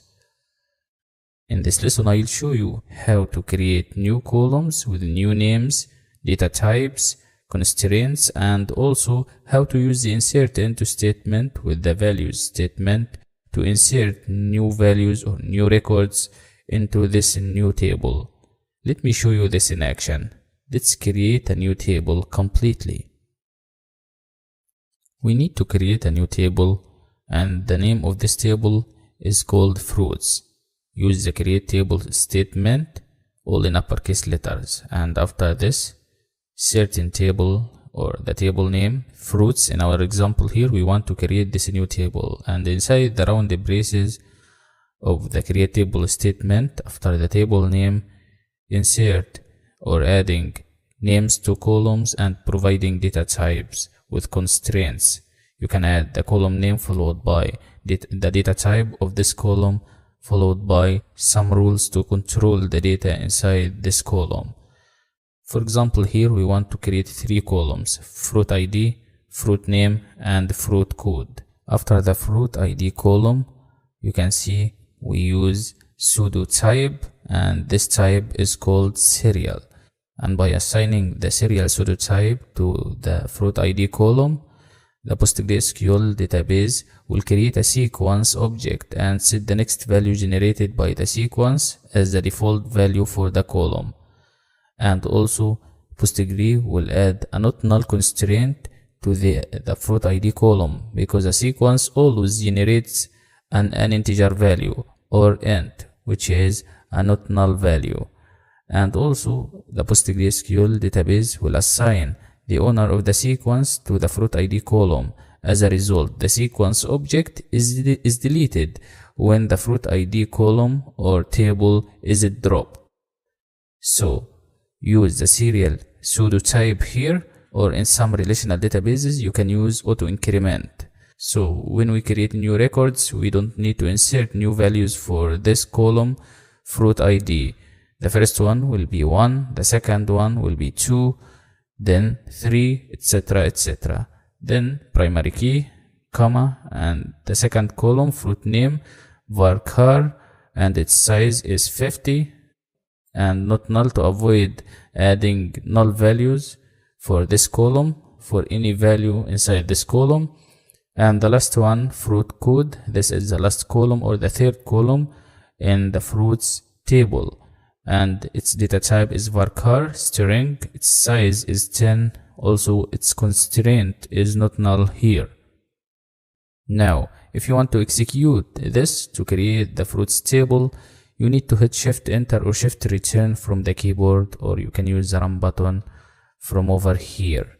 And the result exactly as you can see here inside the PostgreSQL databases, we've created this table fruits with the 3 columns fruit ID with the icon of this primary key here before the column name. The second column fruit name, its data type is character varying or string, its size is 50, fruit code, and after this you can see its data type, and as shown here its data type is character varying or varchar, and inside the rounded braces its size, which is 10, collection of characters with the size of 10. Now we want to insert new records with new values for this table into this fruits table.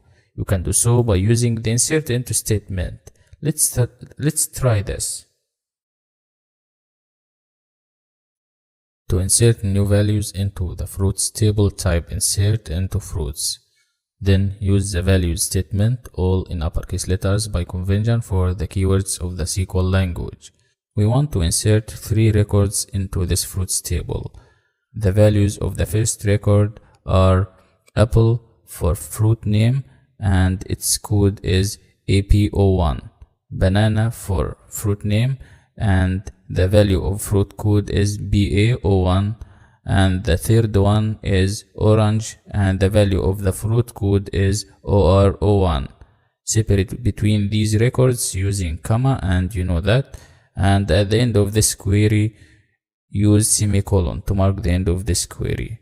But in this example, if you try to execute this query, you will get an error in the result window, because we need to specify the column names here, these two columns, because we want to add values for only two columns from these three columns here. So try to specify the column names. Inside the round braces, type fruit name, comma, fruit code. Now you can execute this program and you will get the result. You will see all the data will be inserted into this fruits table here. Let's show the data of this table. To fetch all the table, you can see for the fruit ID, the values of this table were added automatically and auto-incremented also automatically by using serial in PostgreSQL, or you can use the auto-increment pseudo type in other databases. Also, you can see the values for fruit name and the values for fruit code here. 3 records were inserted successfully into the fruits table, and you can use the same way to add as many tables as you want.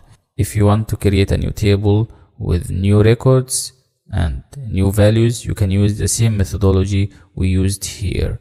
Also, there is an important option here you can use if not exists. Because if you try to create a table that already exists inside the PostgreSQL database or any relational database using the SQL language, you will get an error because this table already exists. We can add this optional command if not exists here while creating a new table to avoid getting that error. That's all about it for this lesson. Thank you very much for watching. Good luck.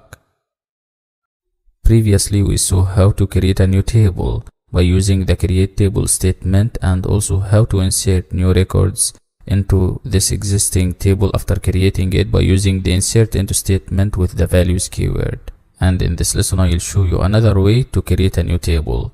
It's possible in the SQL language to create a new table based on an existing table. For example, here, this existing table, players 01, you can create a new table based on this table to copy specified records from this table into the new table. And this is by using the create table statement with the as keyword or the as statement, all in uppercase letters by convention. Let me show you this in action. Use the create table statement, type create table, followed by the new name for the new table, Tiger Team Players. We want to choose the Tiger Team players only from the players 01 table, and we want to insert them in a new table called Tiger Team Players. Use the as keyword, and inside the round braces after the as keyword, type select all from players 01 where team is equal to Tiger Team. We want to filter the players 01 where team is equal to Tiger Team.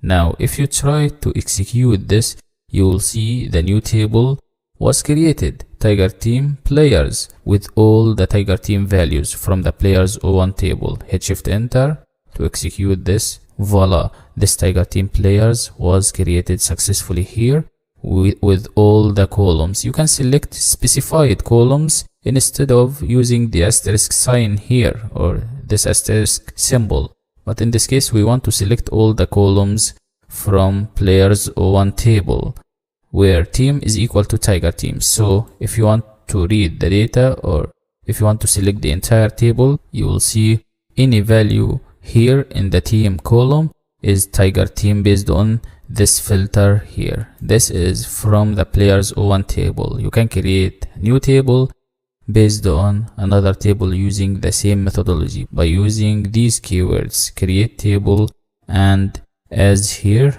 and type the nested query inside the round braces of the as keyword here and semicolon to mark the end of this query. Thank you very much for watching. Good luck. Hi there. In this lesson, we will talk about dropping databases and tables. What is a drop database statement in SQL? What is a drop table statement in SQL?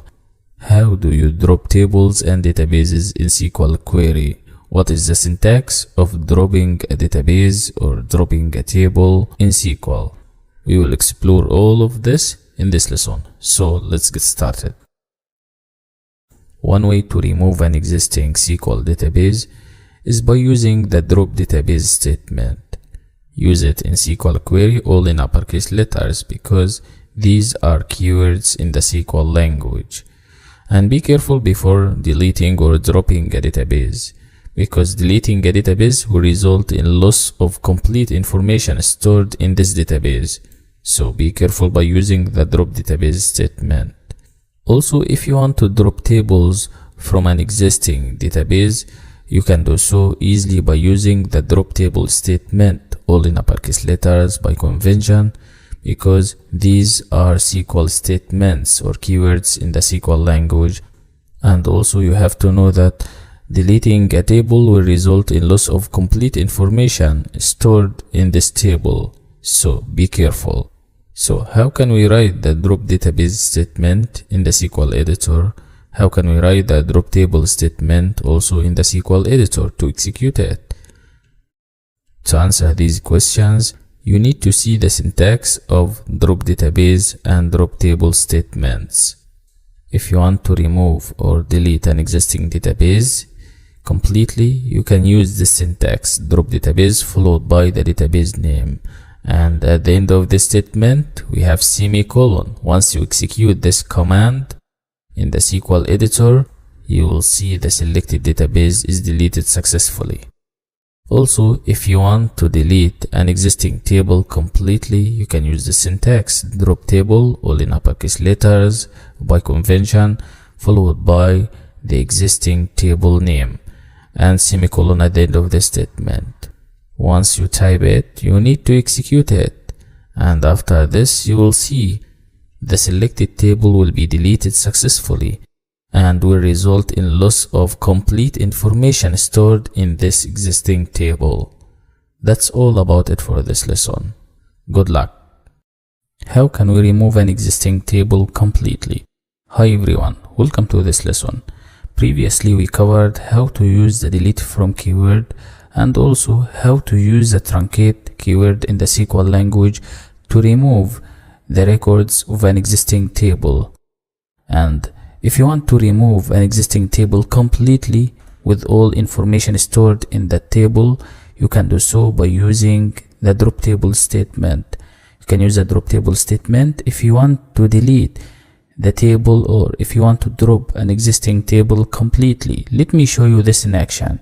Here we have two tables. You can work with any tables inside the database as you wish. Suppose we want to remove or delete the demo table completely, and deleting this table will result in loss of complete information stored in the demo table.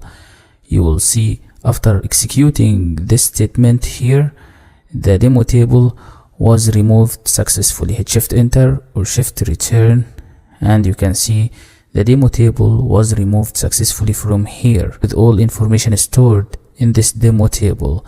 You can do the same thing with any table. All what you need to do is to type drop table followed by the table name, an existing table name, then semicolon at the end of this statement. And if you want to remove only the data inside an existing table, you can use the delete from statement or the truncate table statement in the SQL language. But these two statements won't remove the table itself. That's all about it for this lesson. Thank you very much for watching. Good luck. What does alter table do in SQL? How do you add a column in SQL using alter table? How do you rename a column in SQL using alter table? How do you modify a column? How do you delete a column? How do you rename an existing table inside a database? To answer all these questions correctly, you need to know about the alter table statement in the SQL language. So let's get started. You can use the alter table statement in SQL to modify tables. The alter table statement or command adds, deletes, or modifies columns in a table. Also, you can use this command if you want to add or delete various constraints in a table. And if you want to rename a table completely, you can use the alter table statement. So, how can we write it? Let's see the syntax of the alter table statement in the SQL language. First, you can see the syntax for adding columns. Alter table, all in uppercase letters, followed by the existing table name, and use the add keyword followed by the column name, the selected column, followed by the data type to add this column, this new column completely, and don't forget to place semicolon at the end of this query here. Next, if you want to drop columns, you can use the alter table statement with the drop column keywords. Use the alter table followed by the existing table name, then the drop column statement followed by certain table name and semicolon to drop or delete the selected column completely with all information. Also, you should know that some database systems don't allow deleting a column. Do you want to rename a column? You can do so easily. Here is the syntax for this. Alter table followed by the existing table name and the rename column statement. Insert the old name or the existing column name, then the new name for this column to rename it, to modify this column with this new name, and semicolon at the end of this query or statement in the SQL language. Finally, if you want to edit or modify column, you can use its syntax, alter table followed by the existing table name, then use the alter column statement followed by the existing column name and its data type. You can use the syntax if you want to change or modify the data type of a column in an existing table. That's all about it for this lesson. Good luck. Hello and welcome to this lesson. In this lesson, I'll show you practically how to use the alter table statement in SQL.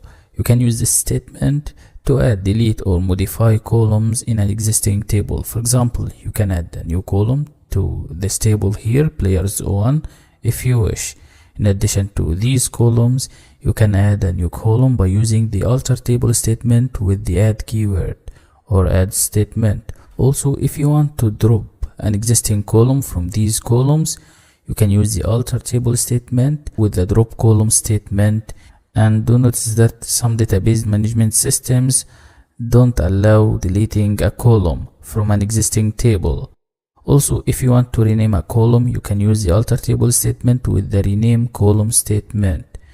And if you want to modify an existing column, if you want to modify the data type of an existing column, for example, to change its data type, you can do so by using the alter table statement with the alter column statement or modify column statement in other or in some databases. Let's see this in action. Let's get started by using the alter table statement with the add statement in the SQL language to add a new column to this existing table here, players 01. So we're gonna say alter table players 01, add player num or player number and its data type int, and semicolon at the end of the statement. We want to modify this existing table players 01, so we typed alter table before the name of this table, and in the next line the add keyword or the add statement in uppercase letters, because this is another keyword from the SQL language, followed by the name of the new column, player number. We want to add this new column to this existing table, players 01. All the values of the player number column should be integer numbers. Now hit shift enter or shift return to execute this program. Now let's see the players 01 table. You can see here this new column was added successfully at the end of this players 01 table. You can do the same thing with any table you wish. You can add as many columns as you wish. You can add another column if you wish, with another data type. Also, if you want to add a constraint, you can do so. Now, let's take another example. Let's use the alter table statement to drop a column, to delete a column completely from this players O1 table. We want to drop the player number column from the players O1 table. So let's say alter table players O1, and in the next line drop column player number. After the drop column statement, type the existing column or any column you want to drop, and be careful when using the drop column statement, because this column player number or any column you type after it will be removed completely from this table. Hit shift enter. Now let's see the players O1 table. The new column player number was dropped from this table, the players O1 table, completely. Now let's take another example. Let's rename a column by using the rename column statement with the alter table statement. To rename any column from these columns here inside the players O1 table, we want to change the name of the column team to team name. We want to modify the header of this column team. So type alter table players O1, and in the next line place rename column team to team name. Type the old name here after the rename column statement, then 2 in uppercase letters, followed by the new name for this column. We want to change the name of this column to be team name here. And after executing this by hitting shift enter, go ahead and you will see here the name was changed successfully. This is the new name, team name. You can use the same methodology we used here to rename any column from these columns. You can rename player ID, first name, last name, etc, etc. Now let's take another example, and this example will be about changing the data type of an existing column in an existing table. We want to modify the data type of an existing column. You can use the alter column statement or modify column statement in some databases with the alter table statement to do so. So type alter table players O1, then in the next line alter column and the column name team name, followed by the type keyword and the new data type. The new data type for this column is text instead of the current data type, which is varchar and its size 10, or character varying and its size is 10. Now we need to execute this to see these changes in the output. Hit shift enter. Now let's see these changes. You can see here the data type of this column was changed to be text instead of varchar. You can change any data type by using the same methodology here. In the SQL Server, you can use the alter column statement with the alter table statement. In MySQL, you can use the modify column statement. In Oracle, you can use the modify statement with the alter table statement. And as you can see in this example here, you can use the alter column statement with the type keyword with the alter table statement here to modify the data type for any column from these columns for an existing table, exactly as you can see here in players O1. You can change any data type from these data types for these columns. Try to change the data type for the first name column or any column from these columns by yourself to master all these concepts practically. Now let's use the drop column statement to drop an existing column or to remove a column from these columns here. Suppose we want to remove the column that is called rating. You can use the drop column statement with the alter table statement to do so. Type alter table players O1 and in the next line drop column followed by certain column followed by the existing column which is rating. Here we want to remove this column from this players 01 table. We want to delete this column completely, so you need to use this command here with the alter table statement. Hit shift enter or shift return and open the players 01 database. You can see the rating column was removed successfully with all the information. That column was removed successfully, completely. Finally, let me show you how to rename an existing table. One way to rename an existing table is by using the rename to statement with the alter table statement.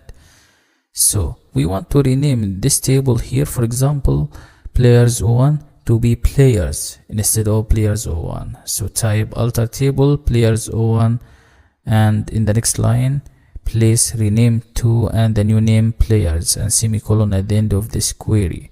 Now if you try to execute this query, you will see the new name for this table. Hit shift enter. You can see here the new name for this table. This table now is players instead of players 01.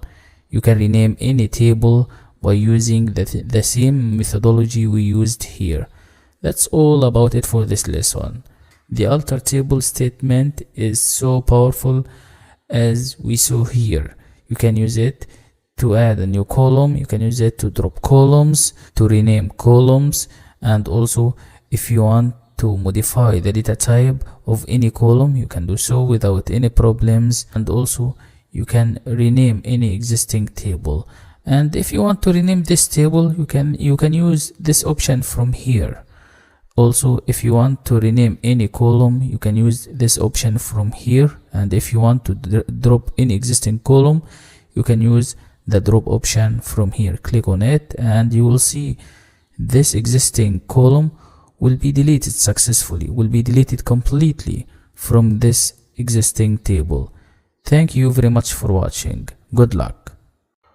What is the order by clause in SQL? How do you do order by in SQL? What is the order by condition in the SQL language? How can you write and use the order by to sort data in the SQL language? Let's illustrate the order by clause in the SQL language. The order by statement is used to sort the records, and by default it sorts the records or rows in an existing table in ascending order. However, if you want to sort the records in descending order, you can use the DESC keyword, refers to descending. Let's see the syntax to show how can we use the order by with the select statement. When using the select query with the from keyword to select or retrieve data, you can use the order by statement or keyword here, all in uppercase letters.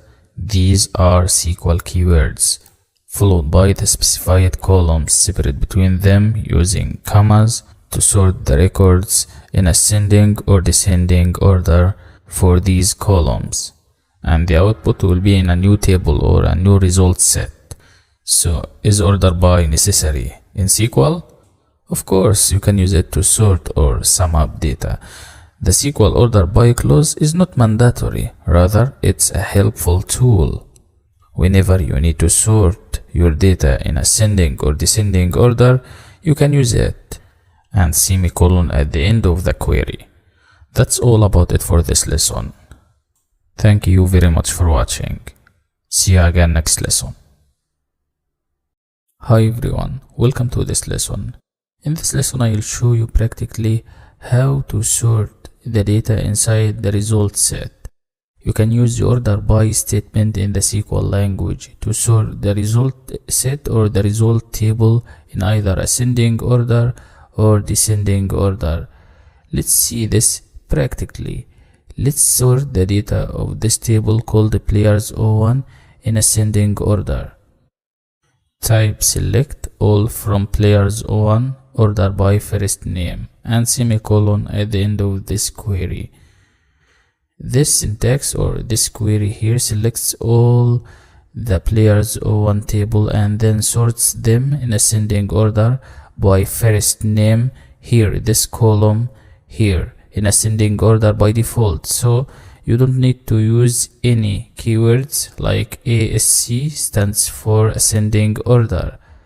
Hit shift enter or shift return and you can see the complete result set here, the full table based on the ascending order for this column. First name here A, then D, then J, then M, etc, etc.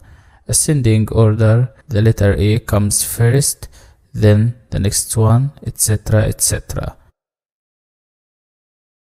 And if you try to use the ASC keyword, stands for ascending order, to sort the selected records in an ascending order for the first name or the values of the column called first name, you can do so. You will get the same result. Hit shift enter, voila, we got the same output here, the same result set. Also, you can sort the data in descending order by using the DESC keyword. Let me show you this.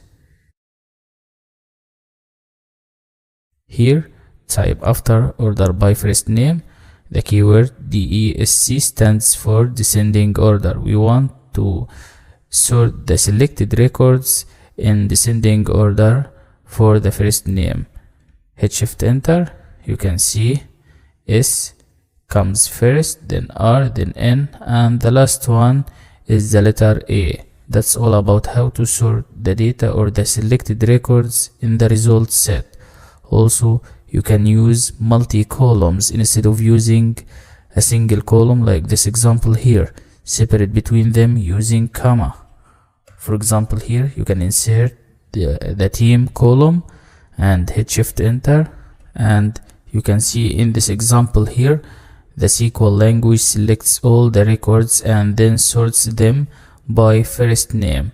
If the first name repeats more than once, it sorts those records by team in descending order, and the output exactly as you can see here. All what you need to do is to execute this by using the run button or shift enter, and you will get the same output or the same result set here. Try by yourself to use the same keywords ASC and DESC to sort the selected records to master these concepts. Thank you very much for watching. Good luck. What does the union operator do in SQL? What does the union all operator do in the SQL language? What is the difference between union and join in SQL? Is union better than join or join better than union in SQL? Does union remove duplicates or union all? To answer all these questions, let's explore the union and union all operators in the SQL language. The union operator is used to combine the data from the result of two or more select command queries into a single distinct result set. When selecting records from two or more tables using the union operator, every select statement within the union operator must have the same number of columns. The columns must also have similar data types. Also, the columns in every select statement must be in the same order. Well, does union remove duplicates? Of course, the union operator concatenates the results of two queries and removes duplicate values. Now it's time to see how can we write the union operator. Let's see the syntax of the union operator in SQL. The union operator here in this syntax uses two select statements to join or combine table 1 and table 2. Select, then the column name followed by the from keyword and the table 1. And the second select statement, select with the column name, then the from keyword followed by the table 2 and semicolon at the end of this query. You can see the union operator between them to combine table 1 and table 2, and the two select statements here must have the same number of columns, and these columns must also have similar data types. Now let's talk about the difference between union and join. What is the difference between them? Union will be faster as it simply passes the first select statement and then parses the second select statement and adds the result to the end of the output table. The major difference between join and union in SQL: Using the join clause, we combine the attributes of two given relations and, as a result, from tuples. Whereas we use the union clause when we want to combine the results obtained from two queries, as in the syntax for the union operator. So, join and union both combine data differently. What can we do if we want to include duplicate values in the result set? In this case, we need to use the union all operator instead of using the union operator. The union operator, it selects only distinct values. However, the SQL union all operator is used to combine the result sets of two or more select statements and doesn't remove duplicate rows between the various select statements. All records are returned. Also, you need to know that each select statement within the union all operator must have the same number of fields in the result sets with similar data types. Is union all faster than union? Considering performance, union is slower as it uses distinct sort operation to eliminate duplicates. But the union all operator is faster as it won't care about duplicates and selects all the records from the involved tables. How can we write the union all operator? You can see the syntax of the union all operator here. Two of the select queries to combine two tables, table 1 and table 2, and use the union all operator in between them, all in uppercase letters. That's all about it for this lesson. Good luck. Hi everyone. Welcome to this lesson. In this lesson, I'll show you how to combine two tables by using union and union all. First of all, we're gonna use the union operator. The union operator is used to combine the result set or the result table of two or more select statements or tables. And you should know that every select statement within union operator must have the same number of columns. And if records of tables are the same, those records are only included once in the result set. The union operator is used to select only unique values or distinct or different values by default. Let me show you this in action by taking a simple example. We have three tables here, demo, employees, and players 01. We're gonna use the union operator with these two tables, employees and players 01. To use the union operator with the two select statements, one for employees and another one for players 01, type select first name from employees and union, then select first name from players 01. You need to know that the columns must also have similar data types. So you can see here in this example, first name and first name, the two columns are strings. Also, there is an important point, which is the columns in every select statement must be in the same order. So use the union operator between these two queries here, these two select queries, and hit shift enter or shift return, and you will get the result here without any duplicates, and you can see all the values are unique. No repetition in the result set, and the result set, its header is first name. Now, to clarify this concept, let's change this first name to another column. We want to combine the values of these two columns, employee ID and player ID, from the two tables, employees and players 01. And the header in this case will be employee ID, and the header will be employee ID. And if you want to change the header in the result set or to rename it in the result set, use the as keyword as we did here as union employee. So the header will be union employee instead of employee ID. And the output will contain all the unique values for the records of these two columns, employee ID and player ID, from employees and players 01. Hit shift enter or shift return, and you can see the output, the header for this new result set here, and the output is unique. No repetition or no duplicates for numbers. all the values are different. And if you want to contain duplicates here, to include duplicates, you can use union all instead of the union operator. The union all operator allows duplicate values, and this is very different from the union operator.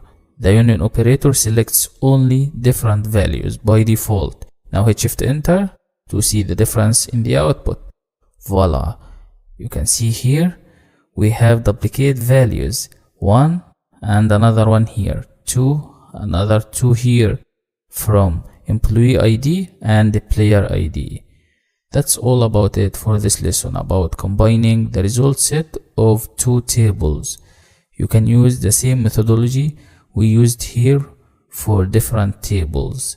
Try to do this by yourself to master these concepts practically. Practice and practice to master these concepts. Thank you very much for watching. Good luck. What is SQL any? What is SQL all?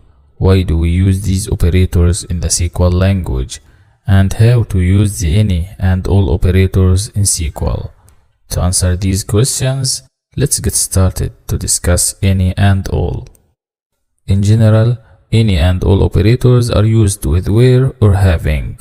Any and all operate on subqueries that return multiple values, and we use them to compare between a single column value and a range of other values. Let's start with the any operator. What is the any operator and how can we write it? The any operator returns true if any of the subquery values meet the condition. And here is the syntax of how can we write the any operator in the SQL language. Any means that the condition will be true if the operation is true for any of the values in the specified range. It returns a Boolean value which is true as a result. And the operator must be a standard comparison operator. And don't worry about this, I will show you this practically in a practical lesson. Now let's go ahead to see the second operator, which is the all operator. It returns a Boolean value also as a result.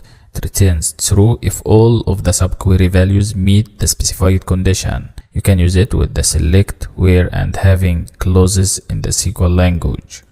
And here is the syntax of the all operator. That's all about it for this lesson. Good luck. Hi everyone, welcome to this lesson. In this lesson we will discuss practically how to use the any operator. You can use the any operator to compare between a column value and range of other values. And this operator is so powerful. It will return true or the record if there is a match with any value. Let me show you this practically by taking a simple example. All what you need to do is to type select all from players 1, where player ID is equal to any, and inside the round braces insert select employee ID from employees. You can see in this example we have an static query, select employee ID from employees. This will return all the employee. This will retrieve all the employee ID from the employees table. This column here completely. And where player ID is equal to any of these values, so the program will select all from the players 1 table where the player ID is equal to any of the employee ID values. Hit Shift Enter or Shift Return to execute this. Voila, we got this output here exactly as you can see, the full players 1 table. All these values of the player ID column are matched. That's all about it for this lesson. Thank you very much for watching. Good luck. How do you use the all operator in action? Hi everyone, welcome to this lesson. In this lesson I will show you practically how to use another logical operator, which is the all operator. The all operator simply is used to compare a value of the first table with all values of the second table, and the output of using the all operator will be a Boolean value. It returns true or the required record if there is a match with all values. For example, you can use the all operator with the select statement to select all the required records or all the matched records. and also you can compare two tables by using the all operator. Let's take our first example to clarify how to use the all operator. Let's say select all first name from players 01 where true. We need to list all the first name for all the players from the players 01 table where true. This condition is true directly. You can type another condition instead of true, this boolean value in the where clause. However, we need to clarify this concept in this example here. So use the all operator with the select statement all in uppercase letters. The all operator or the all statement is another keyword from the SQL language, from the SQL library, and followed by the field, and the field name in this case is first name. You can replace it with another column if you wish. You can select last name, team, shirt number, etc, etc. You can select as many fields as you wish and see the differences in the result set after this. Now once you execute this by hitting shift enter or shift return, you can see all the players first name here, from the first record to the last record of this table called players 01. You can replace this to be last name instead of first name. The field was changed successfully. Now execute the program again. You can see the result set was changed successfully to be last name instead of the first name. If you want to list all the matched records based on a specified condition, you can do so by using the same way. In the next lesson, I'll show you another example of using the all operator. I'll show you how to use the all operator to compare two tables instead of using it with the select statement directly like this example here to select all the matched records from a single table. Thank you very much for watching. Good luck. Before taking the second example, let's change the condition or the filter of the select all query here. Let's change the true condition from the where clause to be another condition to clarify this concept here. For example, let's change this condition to be player ID is equal to 3. This is the condition instead of using true directly. And once you execute this program or this query, you will see this. All the required or the matched records. The program selects all the records based on this condition here. And you can change this condition to be another condition to be player ID is equal to 4, 5, etc, etc. Now let's take our second example. Let's compare two tables by using the all operator. In the subquery of the all operator in this example, we need to use another table. So let's import it.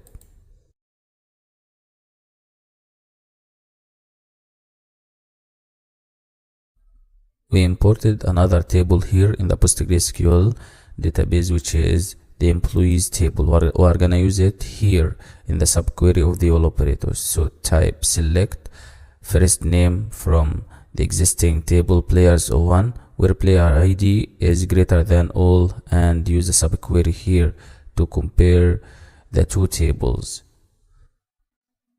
The condition of the where clause here contains the all operator with the subquery. The subquery contains another select query or the subquery from another table. In this example here, the SQL statement lists all the first name from players 01 table based on this condition here. Employee ID is equal to 7, and we need to select from the players 01 table all the values that are greater than 7. So hit shift enter or shift return to execute this program.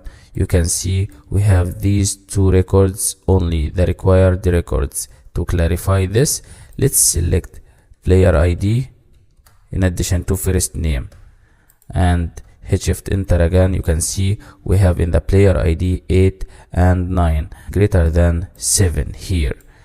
This is the subquery to add a condition to compare these two tables, players 01 and employees. Also, you can change this operator here to be less than instead of greater than and execute the program again. Now the output or the result set was changed successfully. All these values are less than 7. Now you can add another column if you wish here, or you can change this condition. You can change this condition to be equal to, and you can see in this example here we got a single record, and the value of the single record is player ID is 7, first name is Manuel, exactly as you can see. You can replace this with another table. You can compare two tables by using the same methodology we used here. Try to do this by yourself to master this concept. Thank you very much for watching. Good luck. What does the group by statement do in SQL? How do we group data in SQL? Let's get started to answer these questions theoretically by discussing the group by statement in the SQL language. The group by statement is used to group rows or records that have the same values into summary rows. For example, finding the number of players in each team. The group by statement is often used with the aggregate functions. For example, count, max, minimum, sum, average, to group results set by one or more columns. Now, how can we write the group by statement in the SQL language? To know that, you can see here, select the column name or column names from an existing table name, the where statement to add a condition, and the group by statement here. After the group by statement, specify the column names to group the records of these columns that have the same values into summary rows or records, and the output will be in a new result set. That's all about it for this lesson. Good luck. How can we use the group by statement in the SQL language? How can we use it practically? Hi everyone, welcome to this lesson. In this lesson we will talk about another useful statement from the SQL statements, which is the group by statement. You can use the group by statement to group records that have the same values into summary records by one or more columns. For instance, you can find the number of players in each team for the players01 table. And in SQL or SQL, the group by statement often used with aggregate functions such as count, min, max, etc. etc. Let's see this practically. Let's take our first example. Let's say select team count star as t number from players01. In this example here, we need to retrieve two columns. The first one in the result set will be team, and the second column in the result set will be t number. We used the as keyword here to rename the column count star in the output or in the result set to be t number, and this is to find the number of players in each team from players01 table. And before selecting the columns or the fields, the group by statement will group all the records that have the same values into summary records by team by using this column called team from the players01 table. Now it's time to execute this program. Once you execute this program by using the run button or shift enter or shift return from the keyboard, you will see the result set. We have two columns. The first one team and the second one is t number. You can rename t number to be players number or any valid name as you wish. It's up to you. As shown here, the number of players in each team. In the tiger team we have 3 players, so we've got 3 in the t number column. Lion team 3 players, and for the last one fox team we have 3 players. The count function is an aggregate function here to count the number of players in this example in each team. However, you can use another aggregate function like min, max, etc. etc. Let's take another example to clarify this. In the second example here, type select team min rating as min rating from players01, group by team. In this example here, we need to find the minimum rating in each team. You will get in the output two columns, team and min rating. The as keyword here is used to rename the min rating process or the aggregate function for the rating column to be min rating instead of min in the header of the column in the result set. So you will get team and min rating in the result table, and you need to use the group by statement here to group this by team, by the team column. Go ahead and hit shift enter or shift return to execute this query, and you will get the minimum rating for each team in the result set. We got, as shown here in the result pane, two columns and the minimum rating of tiger team, the minimum rating of lion team, and the minimum rating or the smallest rate in the fox team. The minimum function or the min function is used to get the smallest value in a sequence or in a number of values. And for this example here, you can change the min function to be the max function to get the largest value in a number of values. Instead of the minimum rating, you will get the maximum rating or the largest rating in each team. You will get the biggest rating in the tiger team, the biggest rating in the lion team, etc, etc. And also don't forget to replace min rating to be max rating or largest rating or any proper name. That's all about it for this lesson. Thank you very much for watching. Good luck. What is having clause in SQL? How can we use it? What is the difference between having and where clause? Can we use having without group by clause in SQL or not? To answer all these questions, let's illustrate the having clause in the SQL language theoretically. Let's get started. A having clause in the SQL language is used to specify that a SQL select statement must only return rows where aggregate values meet the specified conditions. What does that mean?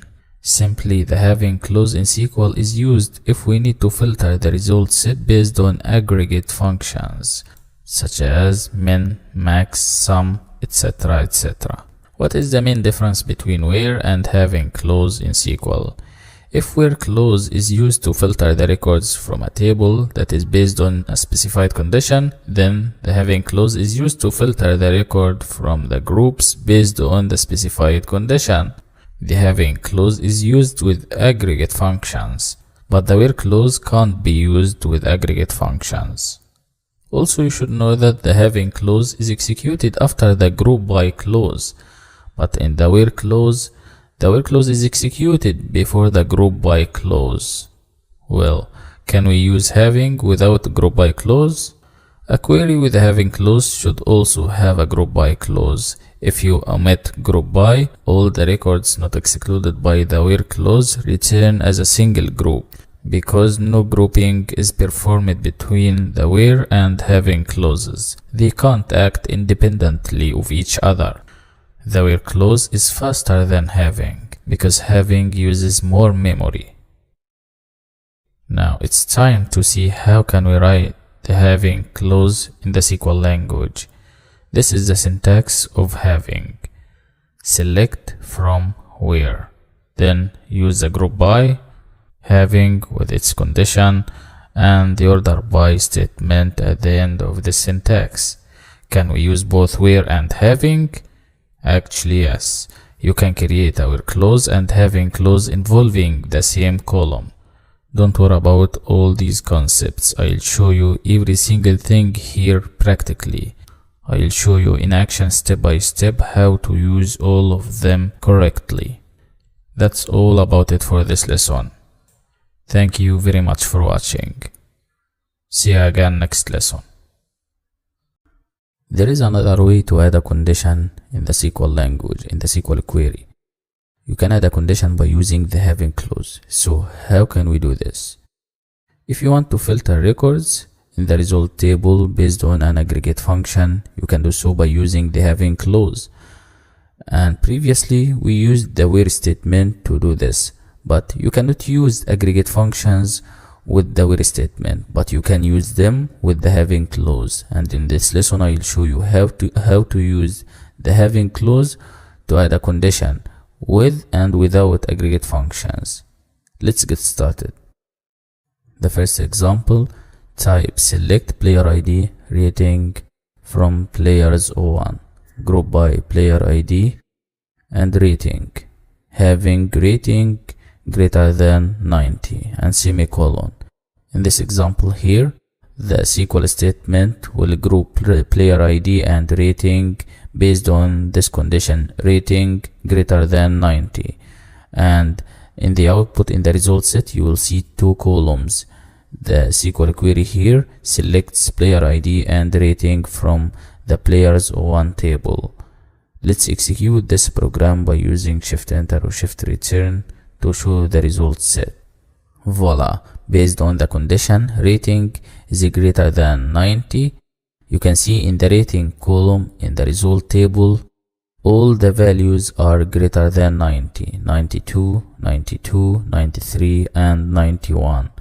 And to make everything clear to understand, you can change this operator here to be less than and execute the program again, and you can see in the result table the differences. All the values in the rating column are less than 90. In this example here we have three values, three records, 88, 87 and 86. This is just a simple example of using the having clause to add a condition to filter records in the result table. This example without using any aggregate function in the having clause to filter records, just comparison operator in the condition of the having clause. Let's take another example to use the having clause with an aggregate function to filter records. And you cannot do the same thing with the where clause. You cannot use the where clause with aggregate functions to filter records. Before typing our example, let's comment this block of code here by using /* and */. This will be multi-line comment. Now let's type our second example. Select count team from players 01, group by team, having count player ID greater than 1. You'll get in the result set two tables, the count of players and team, and the group by statement will group this by team based on this condition here. The count of players is greater than 1, and you know in the players 01 table each team has 3 players. Tiger team has 3 players, Lion team has 3 players, and Fox team has 3 players. So based on this condition you will get 3 for each team, the count then the team. Go ahead and execute this query, and you can see here we have 2 columns, count and team, 3 for Tiger team, 3 for Lion team, 3 for Fox team. The count of player ID or the count for players now is greater than 1. In the players 01 table there are 3 players in each team, and 3 is greater than 1, so you can change 1 to be 2 and you will get the same result. You will get the same result set in the output pane. Okay, let's replace 1 to be 2 and you will get the same output because the count of players in each team are 3. 3 is greater than 2 also. If you try to change 2 to be 3, you will get nothing in the output. Nothing. The count of players are 3, not greater than 3. And this is based on the condition of the having clause. This is about using the having clause with an aggregate function, which is the count function in this example here. You can use it with another aggregate functions simply by using the same methodology we used here. Try to use the having clause with the count function as we did here by yourself to master this concept. Thank you very much for watching. Good luck. What are wildcards in SQL? How do you use wildcards in SQL? Hi there. Welcome to this lesson. In this lesson we will talk about wildcards in SQL theoretically. Let's get started. What are wildcards in SQL? A wildcard character is used to substitute one or more characters in a string. Also, wildcard characters are used with the like operator, and the like operator is used with the where clause to search for a specified pattern in a column. Now let's go ahead to talk about how to use wildcards in SQL queries. Let's see some examples to illustrate this. The first wildcard character is the percentage sign, or the reminder, and it is used to represent 0 or more characters. The second wildcard character is underscore to represent exactly one character in a string. Third, square brackets to represent any one character inside brackets.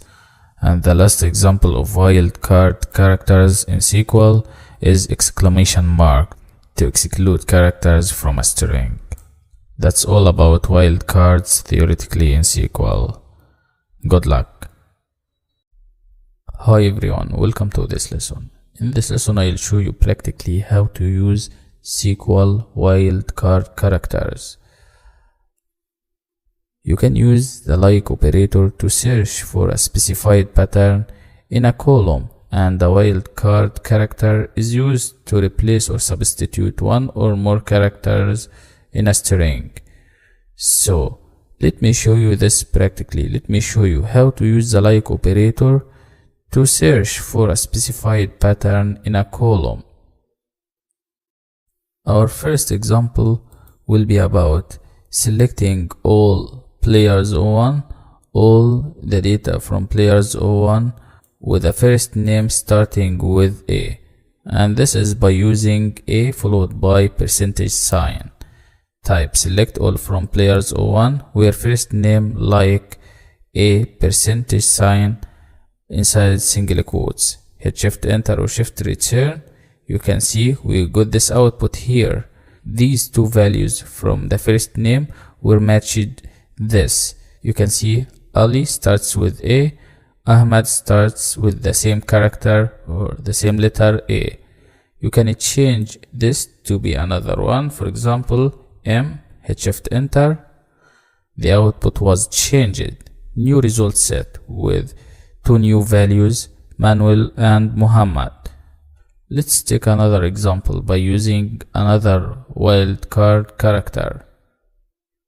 Type where first name like and put the A character or letter in between two percentage sign, and this will select all players 01 with a first name containing the pattern A. You should see A in any returned value for the first name column, not at the beginning of the first name but inside the value of first name. And the output exactly as you can see here. This contains A and this name contains A. This contains A. At the middle of this name A and then A.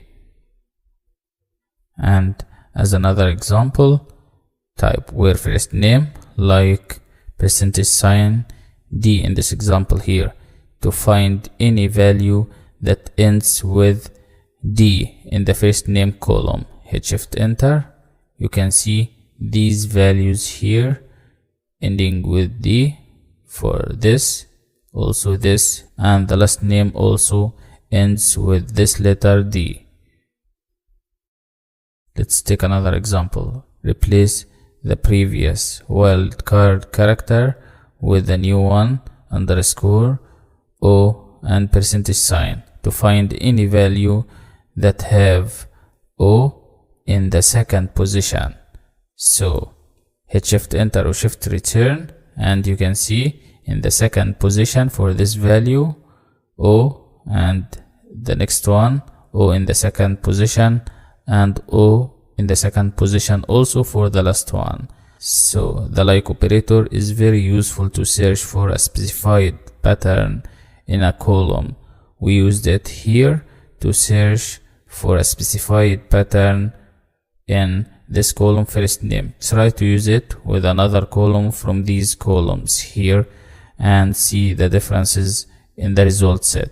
Thank you very much for watching. Good luck. What is case expression in SQL? How do you write a condition in case in SQL to perform specific actions? Why use case expression?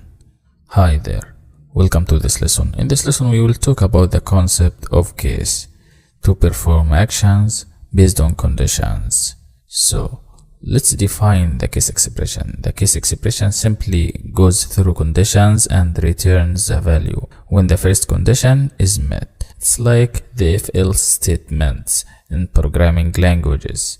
So once a condition is true, it will stop reading and return the result. If no conditions are true, it returns the value in the else clause. So why do we use this case expression? The case expression is a feature in structured query language that allow you to apply similar logic to database queries and set conditions on how you want to return or display the values in your result set. So if you want to make a decision based on specified condition, you need to use the case expression in the SQL language. How can we write it? How can we write the case expression with its conditions? Let's see this in action by showing the syntax of the case expression in the SQL language. Start the case expression with the case keyword. Then for a single condition you can write the keyword when followed by the condition that has to be satisfied. After that the keyword then and the value for that condition, exactly as you can see in the syntax. When and condition then. This can then be followed by other when or then statements. You can see here we have 3 when and 3 then. If the condition 1 is true, the program will return result 1. If it's not true, the program will skip this condition. If the condition 2 is true and all the previous conditions are false, then the result 2 will be returned. If not, then the program will skip this line and the program will execute the result of the else statement if all the previous conditions of the case expression are false. And don't forget to place the end statement at the end of the case expression here, then semicolon to mark the end of the complete statement in the SQL language or this complete query. Start it with case and finish it with end. That's all about it in this lesson, and I'll show you all these concepts practically with real examples to clarify every single thing you need to know, so don't worry about all these concepts. Thank you very much for watching. Good luck. Hello and welcome to this lesson. Making decisions is very important, and in the SQL language if you want to make decisions you can use the case statement. What does this mean? The case statement is used to perform values based on conditions. You can perform tasks by using the case clause or statement on each record while selecting data, and if none of the conditions is matched, you can use the else statement with the case statement. To clarify these concepts, let's use the case statement with the else keyword to make decisions, to perform actions. And we're gonna use the players O1 table here. Let's do this. You need to type select player ID rating to select the 2 columns player ID and rating. Then start the case statement with the case keyword, and inside the case clause use the when keyword to add a condition. The first condition, rating greater than 90, then print excellent rating. The next one, when rating is equal to 90, then display or print very good rating. And the else keyword, if all the previous conditions are false, then display good rating.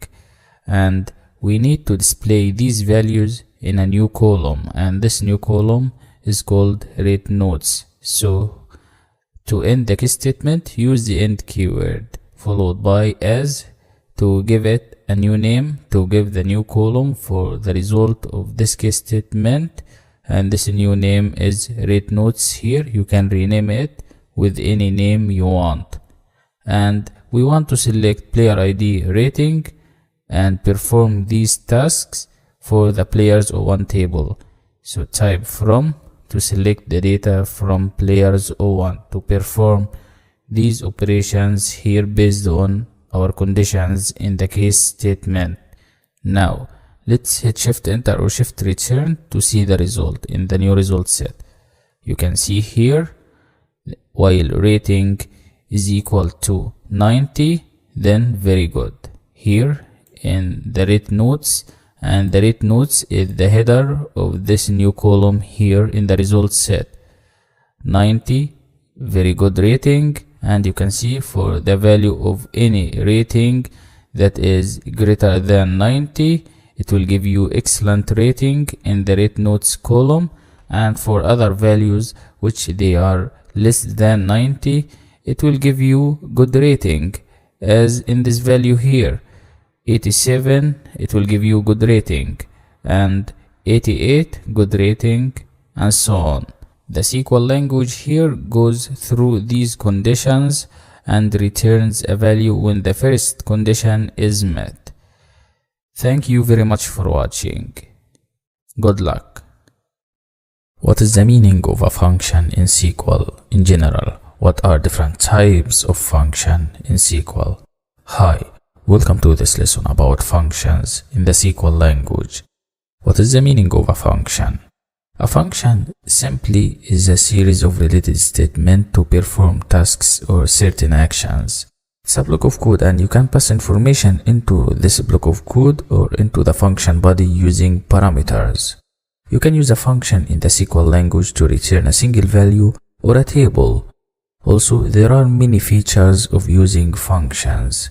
For example, instead of creating the same function many times and typing many statements, you can reuse the same block of code for many times by calling the function, and you can replicate the common task easily using functions.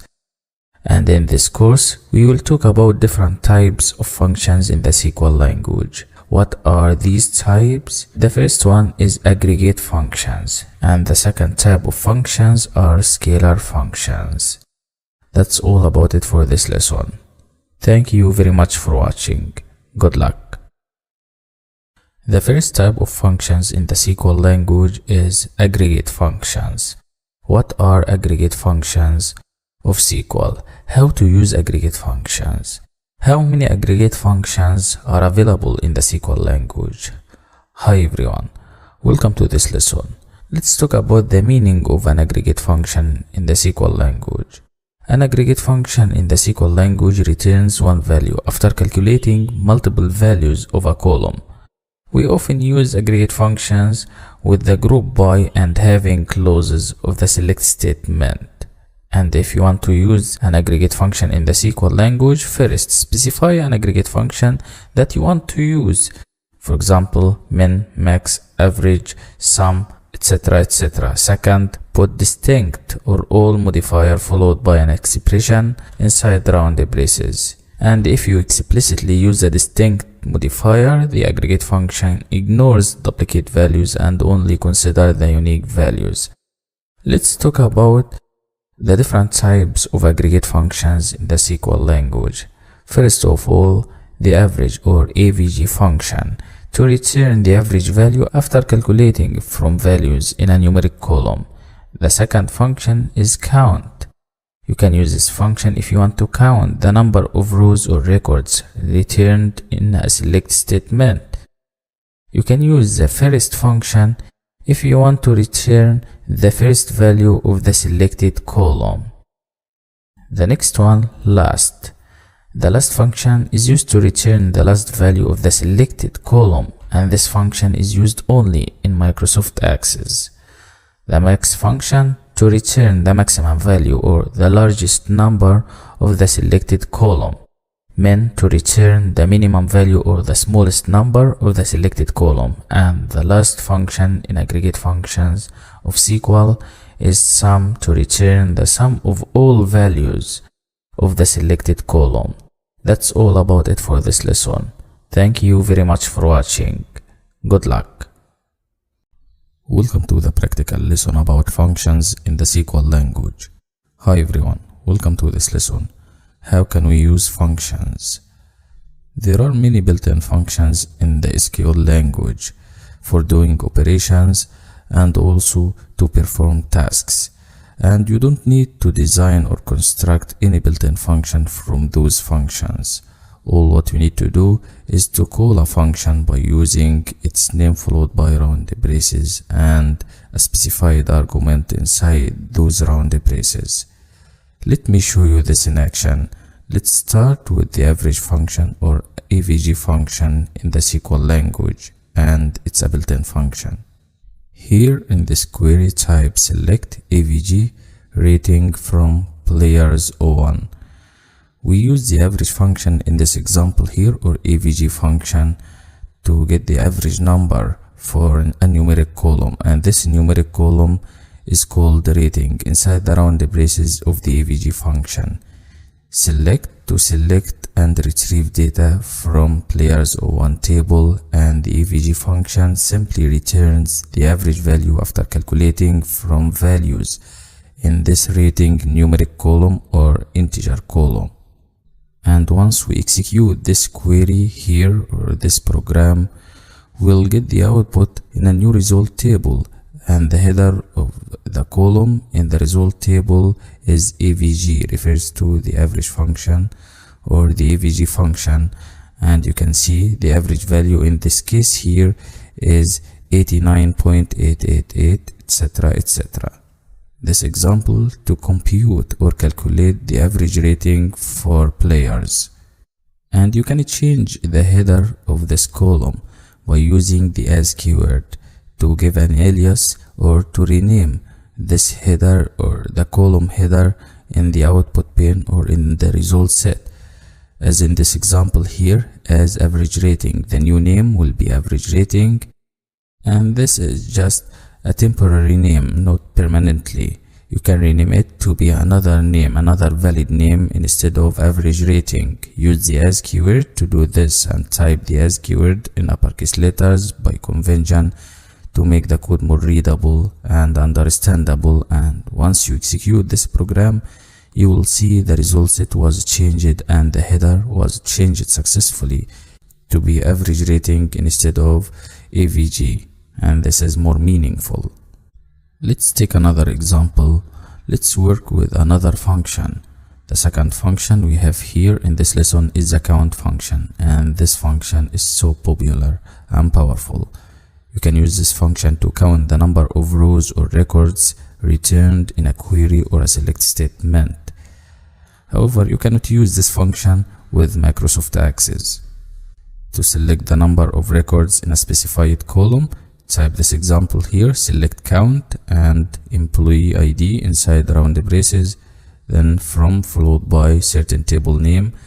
Our existing table name is employees here for this example. To count the number of records or rows for this column, specified column here called employee ID, select count and from all these keywords in uppercase letters by convention. These are SQL keywords, so we type them in uppercase letters to make the code more readable and understandable for anyone.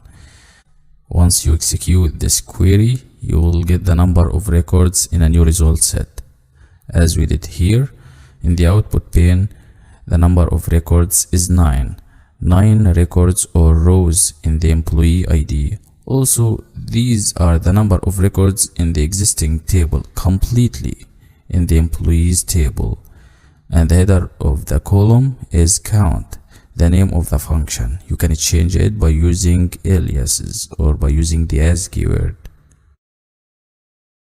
Change the name of the employee ID column in the result set. For this example here, let's change the count header to be mcount by using the as keyword, as we did here by using this powerful keyword called as. Type it in uppercase letters as we did in the previous example with the other function called AVG. However, the new name in this example is mcount. You can rename it. You can type counting or any meaningful header. The new header will be mcount, and you can see the output was changed after executing this program. M stands for employees count. Also, there is another way to calculate the number of records in a certain table, in the table completely, by using star or asterisk sign inside the round braces of the count function instead of the column name. You can replace it as we did here with asterisk or the star sign and execute the program again, and you will get the same number of records in the output or rows, 9 records or rows in the employees table. You can see in this example here, we don't need to design or to construct the count function. All what you need to do is to call it by using its name followed by round braces, and the argument in this example for this function is star or the asterisk sign, and this is called the calling of the count function. This is so powerful. Another useful function is the max function. The maximum function is used to return the maximum value of the selected column. Our example here, type select max rating as biggest rate from players 01. We use the max function in this example here to get the maximum or the biggest number in the rating column. And the header for this biggest rate in the output will be biggest rate. By using the as keyword, you can remove the as keyword from here, or you can type it followed by the new temporary name to make the new result set more meaningful, and you will get the new header in the output. Simply, you can take a look at the output and you can see in the result table the new header is biggest rate, and the largest or the biggest number in the specified column called rating is 93. You can use this function called max with numeric columns, as in this rating numeric column here, the argument of the max function for this example here. The opposite of this function is the min function to get the smallest value in a specified column. Change max to be min and change the alias also from biggest to be smallest rate, and once you execute this program you will get the new result set, the new column called smallest rate. This is the header of this column, the new header, the new temporary name for this column in the output by using the as keyword, and the smallest value or the lowest value in the rating column is 86. You can use this min function with any numeric column. These are some aggregate functions, some useful aggregate functions from the SQL library. Now, let's move to talk about another useful functions, another useful type of functions in the SQL language. And the second type of functions is scalar functions. Let's talk about some scalar functions to work with strings, text. The first scalar function we will talk about is the lower function. The lower function to convert the value of a field or a column to lowercase. You will get all the values in a specified column in lowercase letters or in small case. Call this function by using its name, and the argument in this example for this function is first name. This specified or particular column from the players one table. Type select lower first name as lowercase. This is the alias, the new temporary name for this column in the result set from players 01 and semicolon at the end of the statement. You can use this function, or in some relational databases you can use the lcase function instead of the lower function.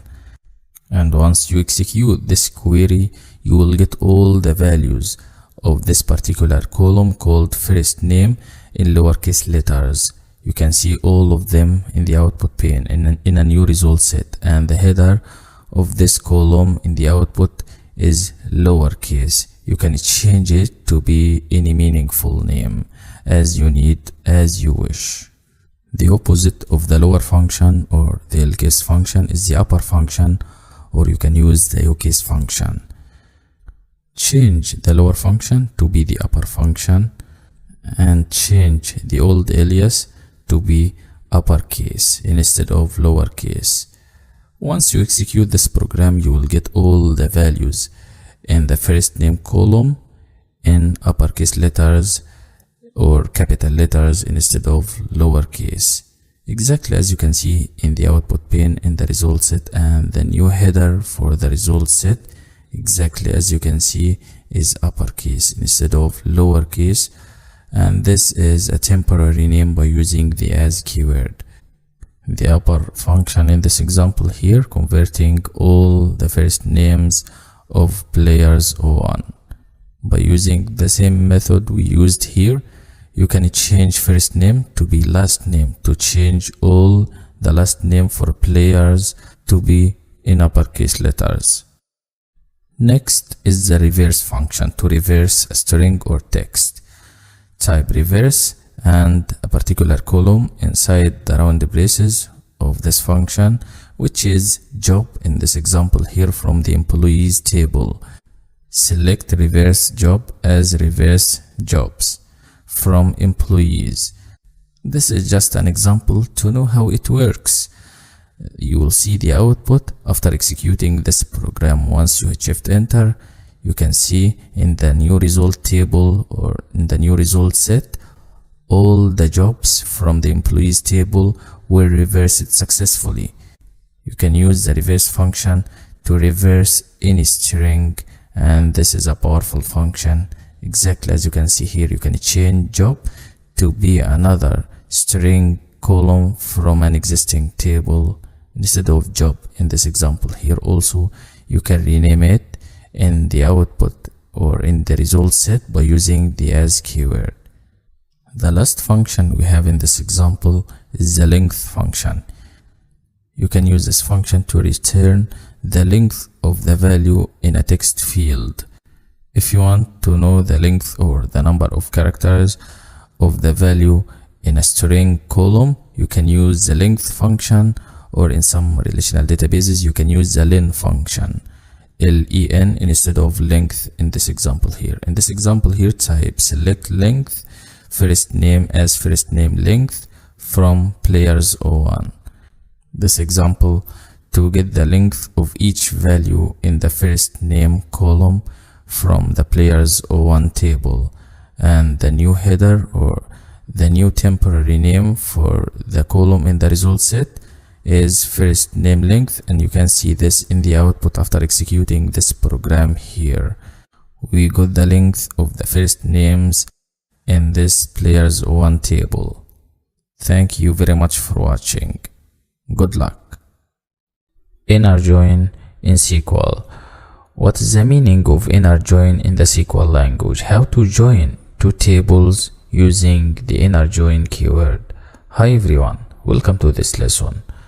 What is the meaning of inner join in the SQL language?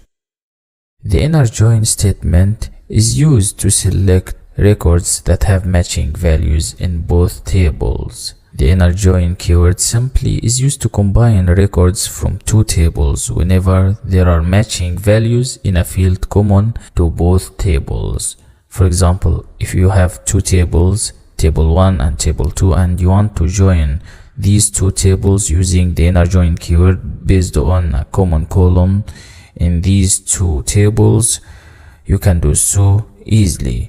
So how to do this? Let's see the syntax of inner join in the SQL language. First of all, you need to use the select statement to retrieve data from columns.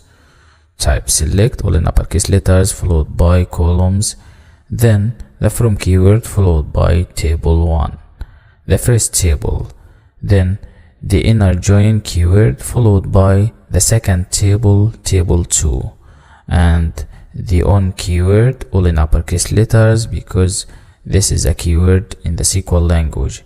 Table 1 dot column name is equal to table 2 dot column name to combine table 1 and table 2 based on this common column between them, and in this case the program will select records that have matching values in these two columns. That's all about it for this lesson. Good luck. How can we combine or join tables in SQL? How can we join tables using the inner join statement in the SQL language? Hi everyone, welcome to this lesson. In this lesson, I will show you practically how to use the inner join statement to join two tables based on a common column. In practice, in this course, we are gonna use 4 types of join: inner join, left join, right join, and full outer join or full join. So let's get started by using the inner join to combine or join two tables in action. We are gonna take a simple example to clarify how to use the inner join statement. The inner join statement in general is used to join two tables based on a common column and select records or rows that have matching values in these columns. So let's type our first example. Type select players01.player_id employees.firstname from players01. The SQL command here selects player ID from the players01 table and the first name column from the employees table. We use two tables here and the from keyword followed by the existing table name players01. The first name column from the employees table, not from the players01 table. We need to combine or join the employees table with the players01 table by using the inner join statement. So let's use the inner join statement followed by the name of the second table, which is the employees table in our example here.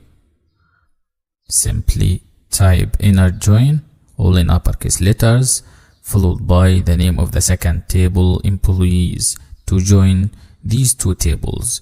Now we need to use the on keyword to combine these two tables based on a common column. Simply type on players01, the name of the table, dot player ID is equal to employees.employee ID, and type semicolon at the end of this query or this program here. Okay, now we need to execute this program by using Shift Enter or Shift Return from the keyboard, or use the green run button to combine the two tables players01 and employees. The program will select player ID and first name from the two tables and combine them together.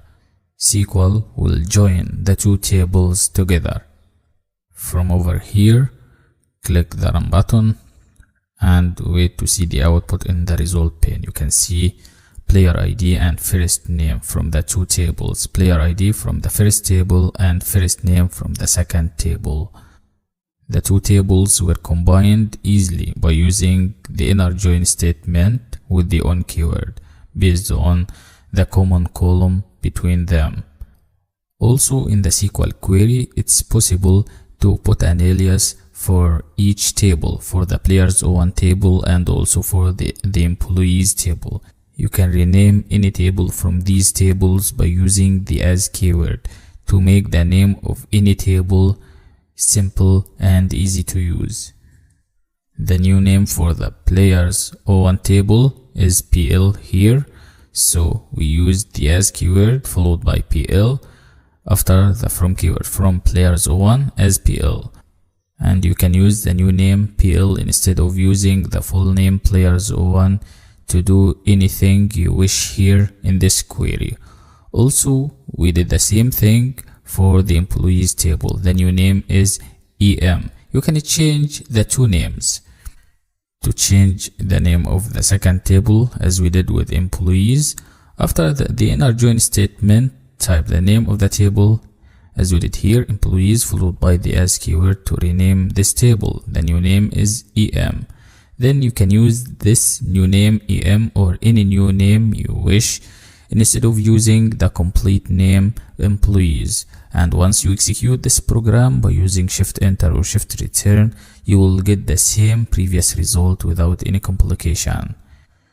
Try to select different columns by using the select statement for the same example here, and execute the program again to see the difference in the output. to master this concept. Thank you very much for watching. Good luck. Hi everyone, welcome to this lesson. In this lesson we will talk about another type of SQL join, which is the left join. What is a left join in SQL? Why use left join in SQL language and how to use it? Let's get started. First of all, let's talk about the meaning of left join. The left join statement is used to return all records or rows from the left table and the matching records from the right table. And if there is no match, the result is 0 records from the right side.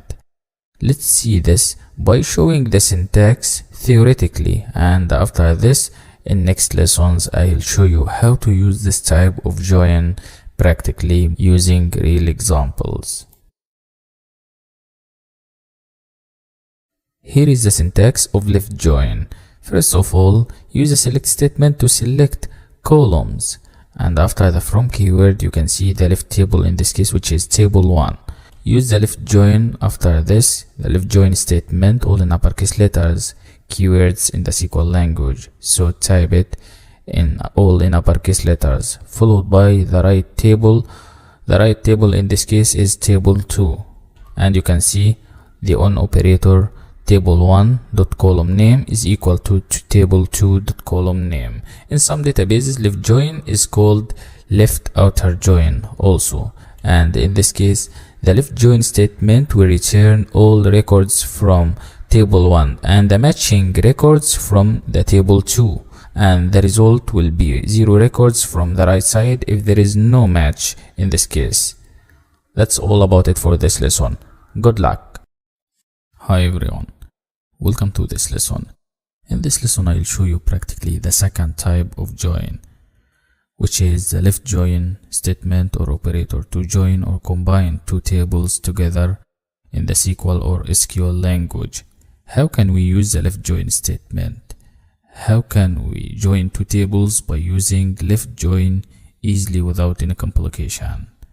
The simplest meaning of left join: it is used to join two tables based on a common column and select records or rows that have matching values in these columns and the remaining records or rows from the left table. So that the name of this join is left join. Let's type our first example. Here we have these two tables, employees and players 01.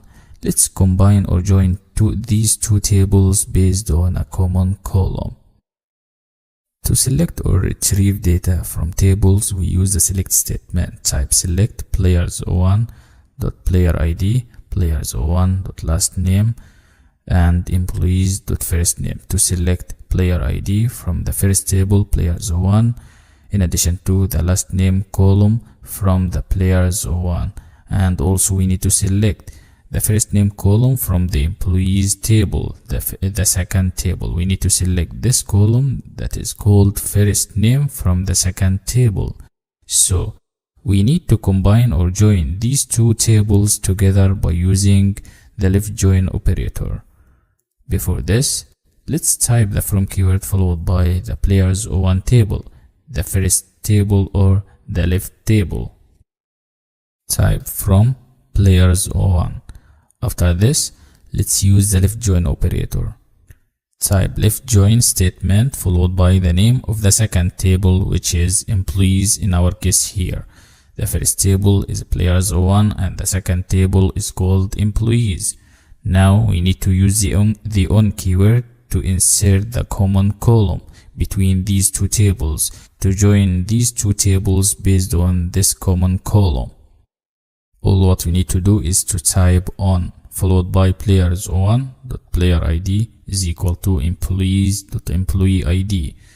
The first column from the first table is player ID.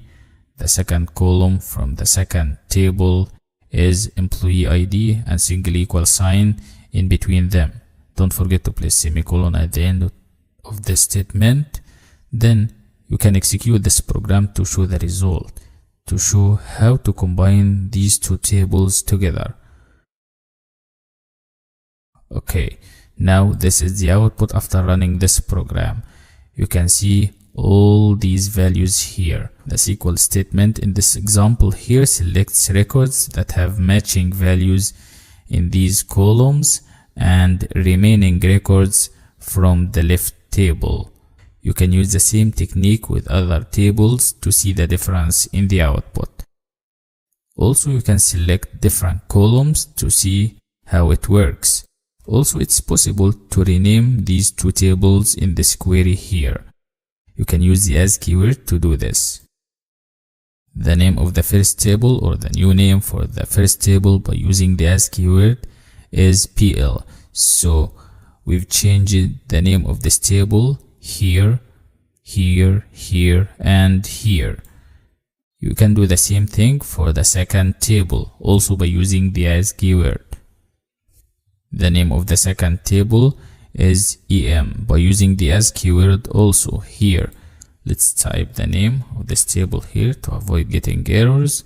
The name of the table followed by the as keyword followed by the new name or the alias of this table, which is EM, and replace employees with this new name EM, or you can change it with any valid name as you want. Now if you try to execute this program, you will get the same previous result without any problems, without any complication. Let's select another column from the players01 table. Say we want to select first name from the players01 table. You can type it here, PL, the new name of this table, followed by the dot notation, followed by first name, then comma to separate between this column or this field with the next one. Also, you can use the order by statement to sort the result based on a column. Let's see this.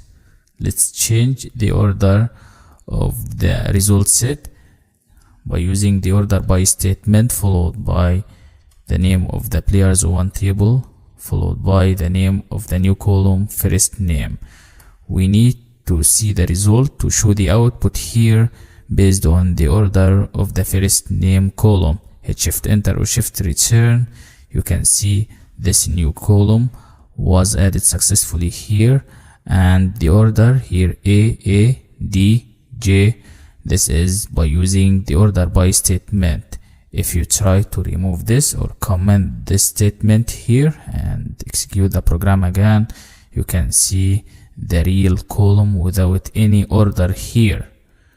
The order was changed. That's all about it for this lesson. This is about joining two tables together by using the left join statement in the SQL language. Try to do this by yourself, or try to select different columns from these two tables, or you can create new tables by yourself. Then you can join them by using the left join operator to master these concepts practically. Thank you very much for watching. Good luck. Another type of joining tables or combining tables in the SQL language is right join, or is by using the right join statement. So what is a right join in SQL, and why use a right join in the SQL language, and how to use it practically? Hi everyone, welcome to this lesson. In this lesson we will discuss the right join statement in the SQL language. So let's get started. What is the meaning of right join? The right join keyword or statement in the SQL language is used to return all records from the right table and the matching records from the left table. And if there is no match, the result is 0 records from the left side. Okay, how to write it? Let's see the syntax of the right join statement theoretically, and then I'll show you practically in next lessons how to write and how to use the right join operator in action. You can see, first of all, you need to select data to retrieve data to work with it. Then the from keyword followed by table 1. Table 1 in this case is the left table. And after this, you can see the right join operator all in uppercase letters followed by table 2, and this is the right table. The on keyword table1 dot column name is equal to table2 dot column name. The right join statement in this case will return all records from table 2 and the matching records from table 1.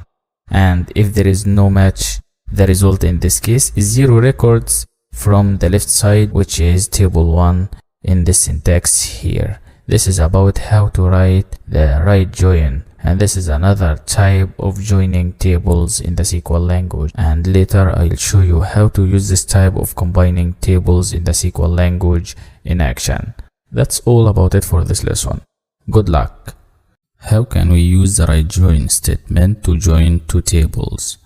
Hi everyone, welcome to this lesson. In this lesson we are gonna be discussing another way to combine or join two tables together, and this is by using the right join statement or keyword in the SQL language.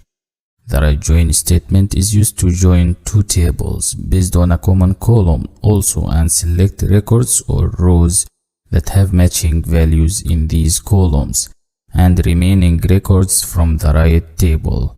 That's it. This is the simplest definition about the right join.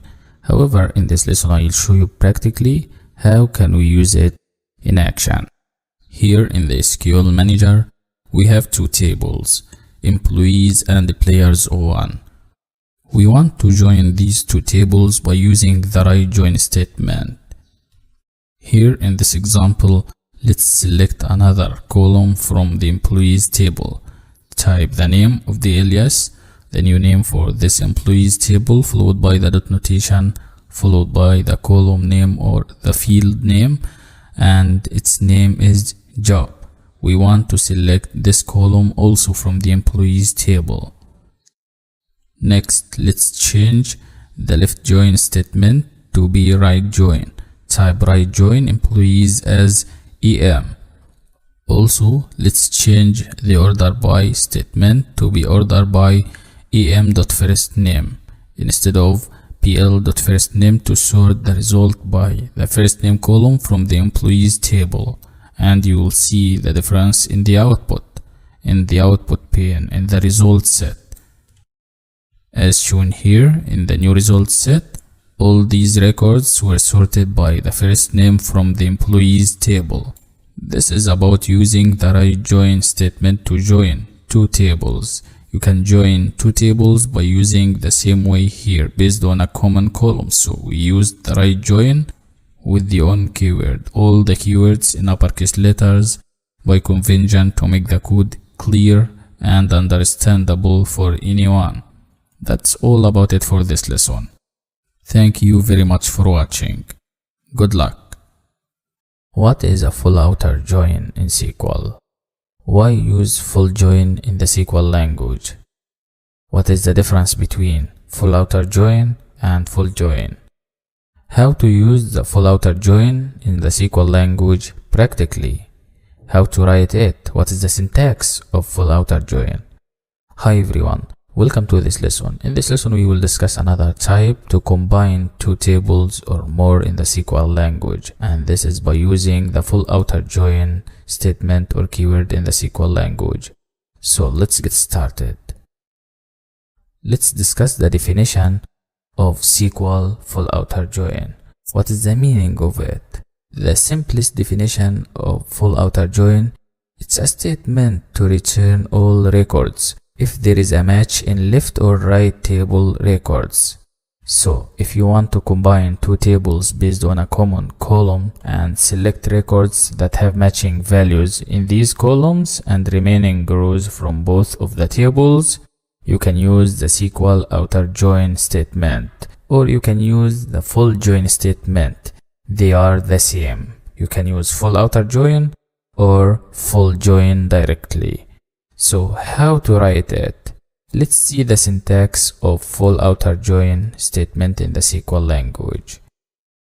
To fetch certain data, you need to use the select statement, and you know that.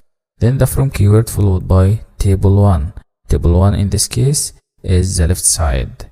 Then you need to use the full outer join operator to combine table 1 and table 2. Table 2 in this case is the right side. And type full outer join all in uppercase letters. These are keywords in the SQL language, and by convention we write the SQL keywords all in uppercase letters. The on keyword in uppercase letters. Table1 dot column name is equal to table2 dot column name here. And you can use the where statement to add a condition here to specify which records to be retrieved. And don't forget to place semicolon at the end of this query. What does this mean? In this case, the full outer join statement or the full join, and as we said before, they are the same, will return all records when there is a match in the records of table 1 or table 2. That's all about it. And after this, you can use the where statement to add a condition to specify which records to be selected or retrieved. Thank you very much for watching. Good luck. Hi everyone, welcome to this lesson. In this lesson, we're gonna discuss another type of join, which is full outer join. We're gonna use this statement to join or combine two tables, and this is another type of join. In this lesson, I'll show you how to use it in action. The full outer join is used to join two tables based on a common column and select records or rows that have matching values in these columns and the remaining records from both of the tables. In this example, we have two tables, employees and players 01. We want to join these two tables based on a common column. So let's type our example. Here in the same example, we are gonna use the full outer join statement instead of using the right join statement. So type it. Let's go ahead to replace right join with full outer join and execute the program after removing the order by statement, and you will see this output in the result set, a new result set. We've combined or joined these two tables together by using the full outer join statement. We select player ID from players 01, first name from players 01, last name from players 01, in addition to two columns from the employees table, first name and job. Then use the from keyword followed by players 01 and the as keyword to put an alias or to rename this table, and then all in uppercase letters. Use full outer join followed by the employees table, the name of the second table, and the as keyword to rename this table also. And the last thing, the on keyword. Player ID is equal to employee ID. Player ID from players 01 and employee ID from employees, or EM stands for the employees table, the new name for the employees table. And the output after executing this program by using shift enter or shift return, exactly as shown here in the result set, in the new result set or the new table. Player ID, first name, last name, first name and job. Full outer join and full join are the same, so you can remove the outer keyword and execute the program again, and you can see the same previous output, the new result set here as shown previously. You can use the same methodology we used here to join two tables by using the full outer join or the full join statement. Thank you very much for watching. Good luck. Views in SQL. How can we create a view, and what is the meaning of a view in general? Hi everyone, welcome to this lesson. In this lesson we will discuss views theoretically and practically. So let's get started by defining views. What is the meaning of a view? Views in general are virtual tables, and you can create a view simply by using the create view statement. A view also has rows and columns as they are in a real table in the database. We can create a view by selecting fields or columns from one or more tables present in the existing database, and I'll show you this practically in this lesson. Also, you should know that a view can either have all the rows or records of a table or specific rows based on certain condition. You can set a filter to create a view by using the where statement, for example, and I'll show you this practically. Let's get started by creating our first view using the create view statement, and the name of this view will be some players. Let me show you this. At the beginning, type create view followed by the name of this view, some players, and use the as keyword. Then you can type the query by using the select statement with the where clause to select which fields and records to be presented and retrieved in this view called SUMPlayers. Type select player ID, first name, rating from players 01, where rating greater than 90. We need to select player ID, first name and rating columns from the players 01 table to be presented in the SUMPlayers view. The SUMPlayers view contains all these three columns, and to specify which records to be retrieved and presented, use the where clause to set this filter rating greater than 90, and you will see this in the result set. If you try to select the SUMPlayers view after creating it, you will see it has all these three columns and also the records based on this condition here or this filter. After completing this program here, let's hit shift enter or shift return, or you can use the green run button to show the output. Once you execute this program, you will see nothing in the output, but you can see the SUMPlayers view was created successfully here in the left pane. To select all the available data from this view, you can use the select statement to fetch all the columns and records of this SUMPlayers view. Let's do this. Let's comment this program and use the select statement followed by asterisk from SUMPlayers. And after executing this, you can see all the available data from the view that is called SUMPlayers. Three columns, player ID, first name and rating, and the records based on the condition rating is greater than 90. You can see all the values in the rating column are greater than 90. Also, after creating this view, you can update it, and if you want to update any view, you can do so by using create or replace view statement. Let me show you this in action. To update the SUMPlayers view, type this create or replace view. This is the statement to replace this SUMPlayers view or to update it. Then use the as keyword and the select query, select player ID, first name and rating from players 01, and change the condition to update the same view called SUMPlayers, where rating is greater than 91 instead of 90 in the previous example. After changing this view, or after changing the records of this view, you can execute it by using shift enter or shift return, and you need to select it after creating this program to show the result, to fetch all the available data, all the new data in the SUMPlayers view to be presented in the output pane. Let me show you this in action. Simply, let's comment this query or this program by using /* and */ and then you can use the select statement to select star or to select all the data from SUMPlayers, and you can see the output was changed successfully. New result set based on the new condition of the SUMPlayers view.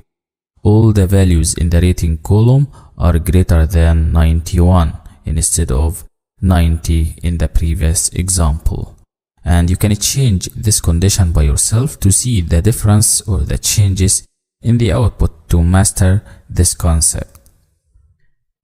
If we create a view, suppose we want to remove it completely, we want to drop it, you can use the drop statement to drop this view. Let's see this. Comment this program, comment the select query, and type drop view followed by the name of the view SUMPlayers.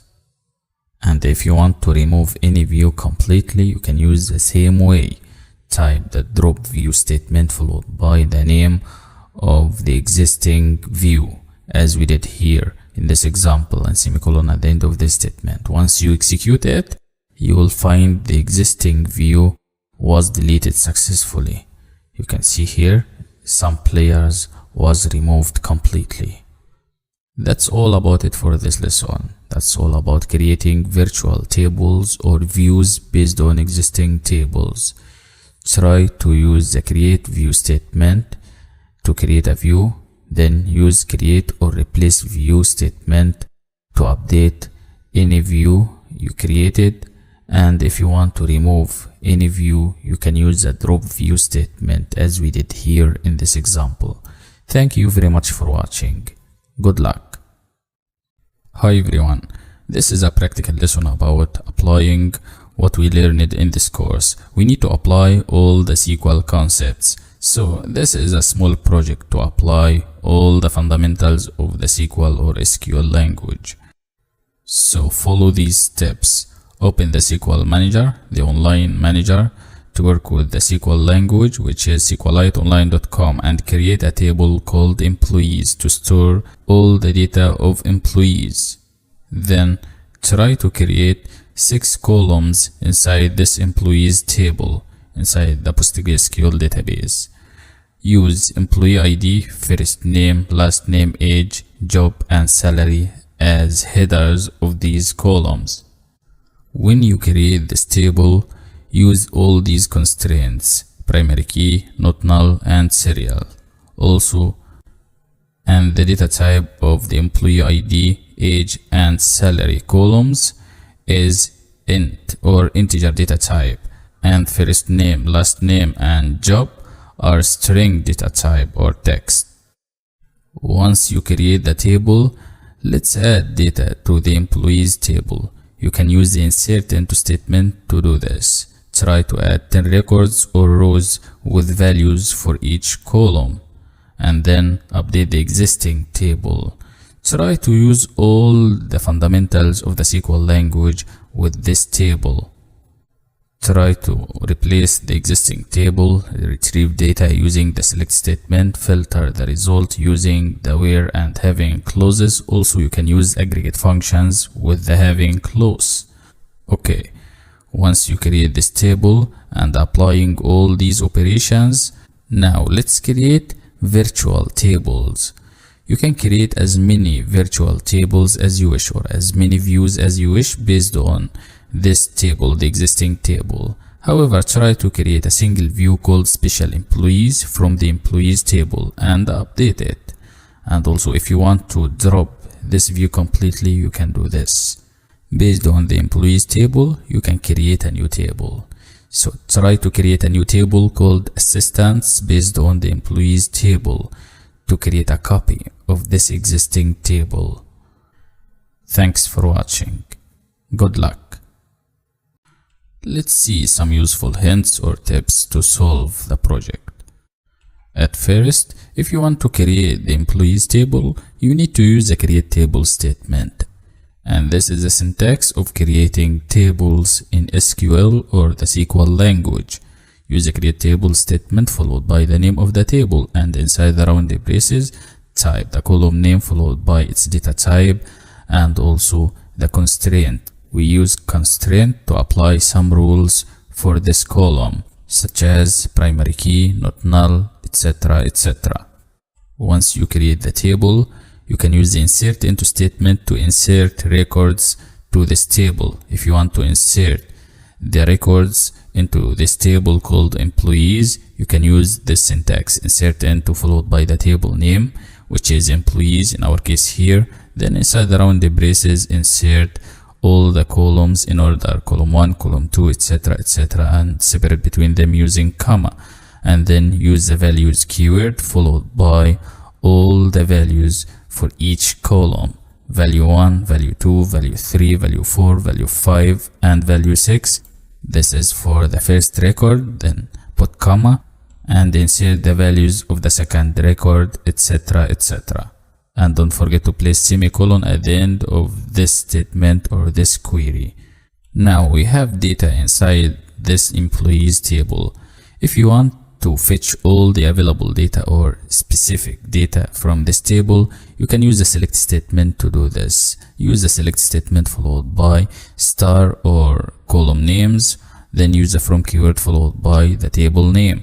And you can use the where clause to add a condition to filter the records in the result set, or you can use the having clause with aggregate functions, and you can apply every single thing you learned in this course. To create virtual tables or views based on the employees table, you can use the syntax create view followed by the view name and use the as keyword followed by the select query to select a particular data from the employees table. Use a select, then the from keyword followed by the name of the table, which is employees in our case here, or any existing table you work with, and the where statement to filter the records to specify which records to be presented in this view. And if you want to update or change this view, you can use the create or replace view statement. And if you want to delete this view completely, you can use the drop view statement followed by the existing view name. Finally, try to create a table from the employees table. It's so simple. Try to use the create table statement followed by the name of the new table and use the as keyword followed by this query. Select followed by the column names, the from keyword followed by the existing table name, which is employees in our case, and the where statement to add a condition if you want to filter the records in the new table. That's all about it for this lesson. Thank you very much for watching. Good luck.